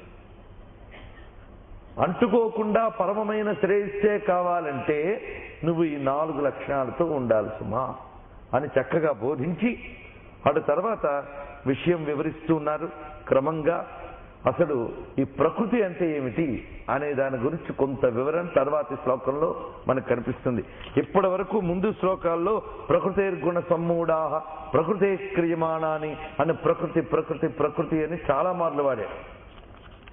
అధ్యాత్మ పరిభాషలో ఒక శబ్దం వాడిన సందర్భం బట్టి రకరకాల అర్థాలను స్ఫురింపజేస్తుంది. జ్ఞానం ఉండక్కర్లే అంటాం మనం. జ్ఞానం అనేది లౌకికంలో విషయ పరిజ్ఞానాన్ని జ్ఞానం అంటాం. కానీ అధ్యాత్మ పరిభాషలో జ్ఞానం అంటే బ్రహ్మజ్ఞానమే జ్ఞానం. అందుకు ప్రకృతి, జ్ఞానము ఇలాంటి శబ్దములన్నీ కూడా సందర్భానుగుణంగా అర్థాన్ని తీసుకుంటూ ఉండాలి. ఇక్కడ తర్వాతి శ్లోకంలో నువ్వు బలవంతంగా నిగ్రహించడం అనేటటువంటిది సాధ్యమవుతుందా అనే దాని గురించి ఇక్కడ చెప్తున్నాడు. నిరాశీ నిర్మమో భూత్వా అంటుకోకుండా ఇన్ని మాటలు చెప్పానే, ఆ నిగ్రహం అనేది అంత తేలిక అంటే దాని గురించి బోధిస్తూ సదృశం చేష్టతే స్వస్యాః ప్రకృతే జ్ఞానవానపి ప్రకృతిం యాంతి భూతాని నిగ్రహః కిం కరిష్యతి. ఏం చేస్తామయ్యా, ప్రకృతి ప్రేరేపణ చేస్తూ ఉంటే మనం ఎలా నిగ్రహించగలం చెప్పు అంటున్నాడు. మళ్ళీ తర్వాత అక్కడికక్కడే ఒక మాట చెప్పి వెంటనే ఈ మాట చెప్పగానే ఇంక నీ చేతిలో ఏముంది, ప్రకృతి ఎలా ప్రేరేపిస్తాలో నడుస్తావు అని వెంటనే అంటాడు. ఇటువైపేమో నిగ్రహించుకో అంటాడు, అటువైపు నువ్వే నిగ్రహించగలవలే ప్రకృతి ప్రేరేపిస్తుంది అంటాడు. ఏమిటి ఇందులో చెప్తున్నాడు? ఇది చిక్కుముడి కాదు, చిక్కుని విప్పే పద్ధతి. దాన్ని ఎంత అందంగా దాన్ని తీసుకొస్తున్నాడో చూడండి, ఎంత స్పష్టంగా కృష్ణ పరమాత్మ. ఇప్పుడు మై సర్వాణి కర్మాని ఆయన చెప్పినటువంటి బోధగా పక్కన దాచుకున్నాం. ఇప్పుడు సాధన దగ్గరికి మళ్ళీ వద్దాం. ఈ సాధన గురించి చెప్పేటప్పుడు జ్ఞాని అయినటువంటి వాడికి కూడా సదృశం చేష్టతే స్వస్యాః ప్రకృతే, జ్ఞాని అయిన వాడు కూడా ప్రకృతి చేత ప్రేరేపింపబడి పనిచేస్తూ ఉంటాడయ్యా. జ్ఞాని అయిన వాడు ఊపిరి తీస్తుంటాడు. జ్ఞాని అయిన వాడు ఆకలి వేసినప్పుడు కూడా కనబడింది తిందామనుకుంటాడు. అప్పుడు ఏది ప్రేరేపించింది? వాడి ఇంద్రియ ప్రకృతి వాడికి ఆకలిని ప్రేరేపించి ఆహారం వచ్చేటట్లు చేస్తున్నది. జ్ఞాని అయిన వాడికి వాడి ప్రకృతి వాడిని ప్రేరేపిస్తుంది. మరి మిగిలిన వారికి కూడా వారి ప్రకృతి వారిని ప్రేరేపిస్తుంది. జ్ఞాని అయిన వాడు కూడా ప్రకృతి ప్రేరేపణలకి లోనే వెళ్ళేటప్పుడు ఇక అజ్ఞాని అంటే అంటుకు పని చేసేవాడు వాడు ప్రకృతి ప్రేరేపణలకు లోనే వెళ్ళడంలో ఆశ్చర్యమేముంది చెప్పు. అయితే ఇద్దరికీ ఏమిటి తేడా అంటే, ప్రకృతి ఏం చేస్తుందంటే ఏం చెయ్యాలో ప్రకృతి చెప్తుంది, ఎలా చెయ్యాలో వివేకం చెప్తుంది. అదే తేడా రెండికి. ప్రకృతి ఏం చేయాలో చెప్తుంది, ఏది కావాలి అని కోరుకుంటుంది కన్ను, నాలుక కోరుకుంటుంది, వెంటనే మనస్సు అట్లాగుతుంది. ఇది ప్రకృతి. కానీ వివేకం అన్నదే అది నిగ్రహించడానికి అవకాశం ఉండేలా చేస్తుందయ్యా. అందుకు వివేకం ఉపయోగించి నీకు అంటుకోకుండా ఉండేలా నిగ్రహించు. గుర్రం యొక్క ప్రకృతి పరిగెత్తడం, గుర్రం యొక్క ప్రకృతి పరిగెత్తడం ఎవరు కాదనగలరు. కానీ ఆ పరిగెత్తగలిగే గుర్రాన్ని నువ్వు నీ రథానికి చక్కగా యోజనం చేసి దాని కళ్ళెం పెట్టి ఎటు తిప్పాలో అటు తిప్పేలా చేసుకుంటూ ఉన్నావు కదా. ఇప్పుడు పరిగెత్తే ప్రకృతి కలిగినటువంటి గుర్రం యొక్క ప్రకృతిని చంపేవా? సాధ్యం కాదు. అదే ఆ ప్రకృతి దానికి లేకపోతే అసలు దాన్ని రథానికి మాత్రం ఎందుకు కడతాం మనం? దానికి పరిగెత్తే ప్రకృతి ఉంది కనుకనే దాన్ని కట్టుకున్నాం. కానీ దాన్ని నువ్వు అనువుగా చక్కగా మలచుకుని చేసుకోగలిగావు. అందుకు నిగ్రహే కిం కరిష్యతి అనేటువంటి మాటలో ఉన్నదే, దాన్ని ఎలా నిగ్రహించగలము అని ప్రశ్నించారంటే నిగ్రహించలేము అని తీర్మానించట్లేదు ఆయన. ఎలా నిగ్రహించగలము తర్వాత చెప్పబోతున్నాడు ఆయన. ఇంకా దీని యొక్క క్లారిఫికేషన్, స్పష్టత, విశ్లేషణ, వివరణ రేపు తెలుసుకుందాం. సర్వం శ్రీకృష్ణార్పణమస్తు.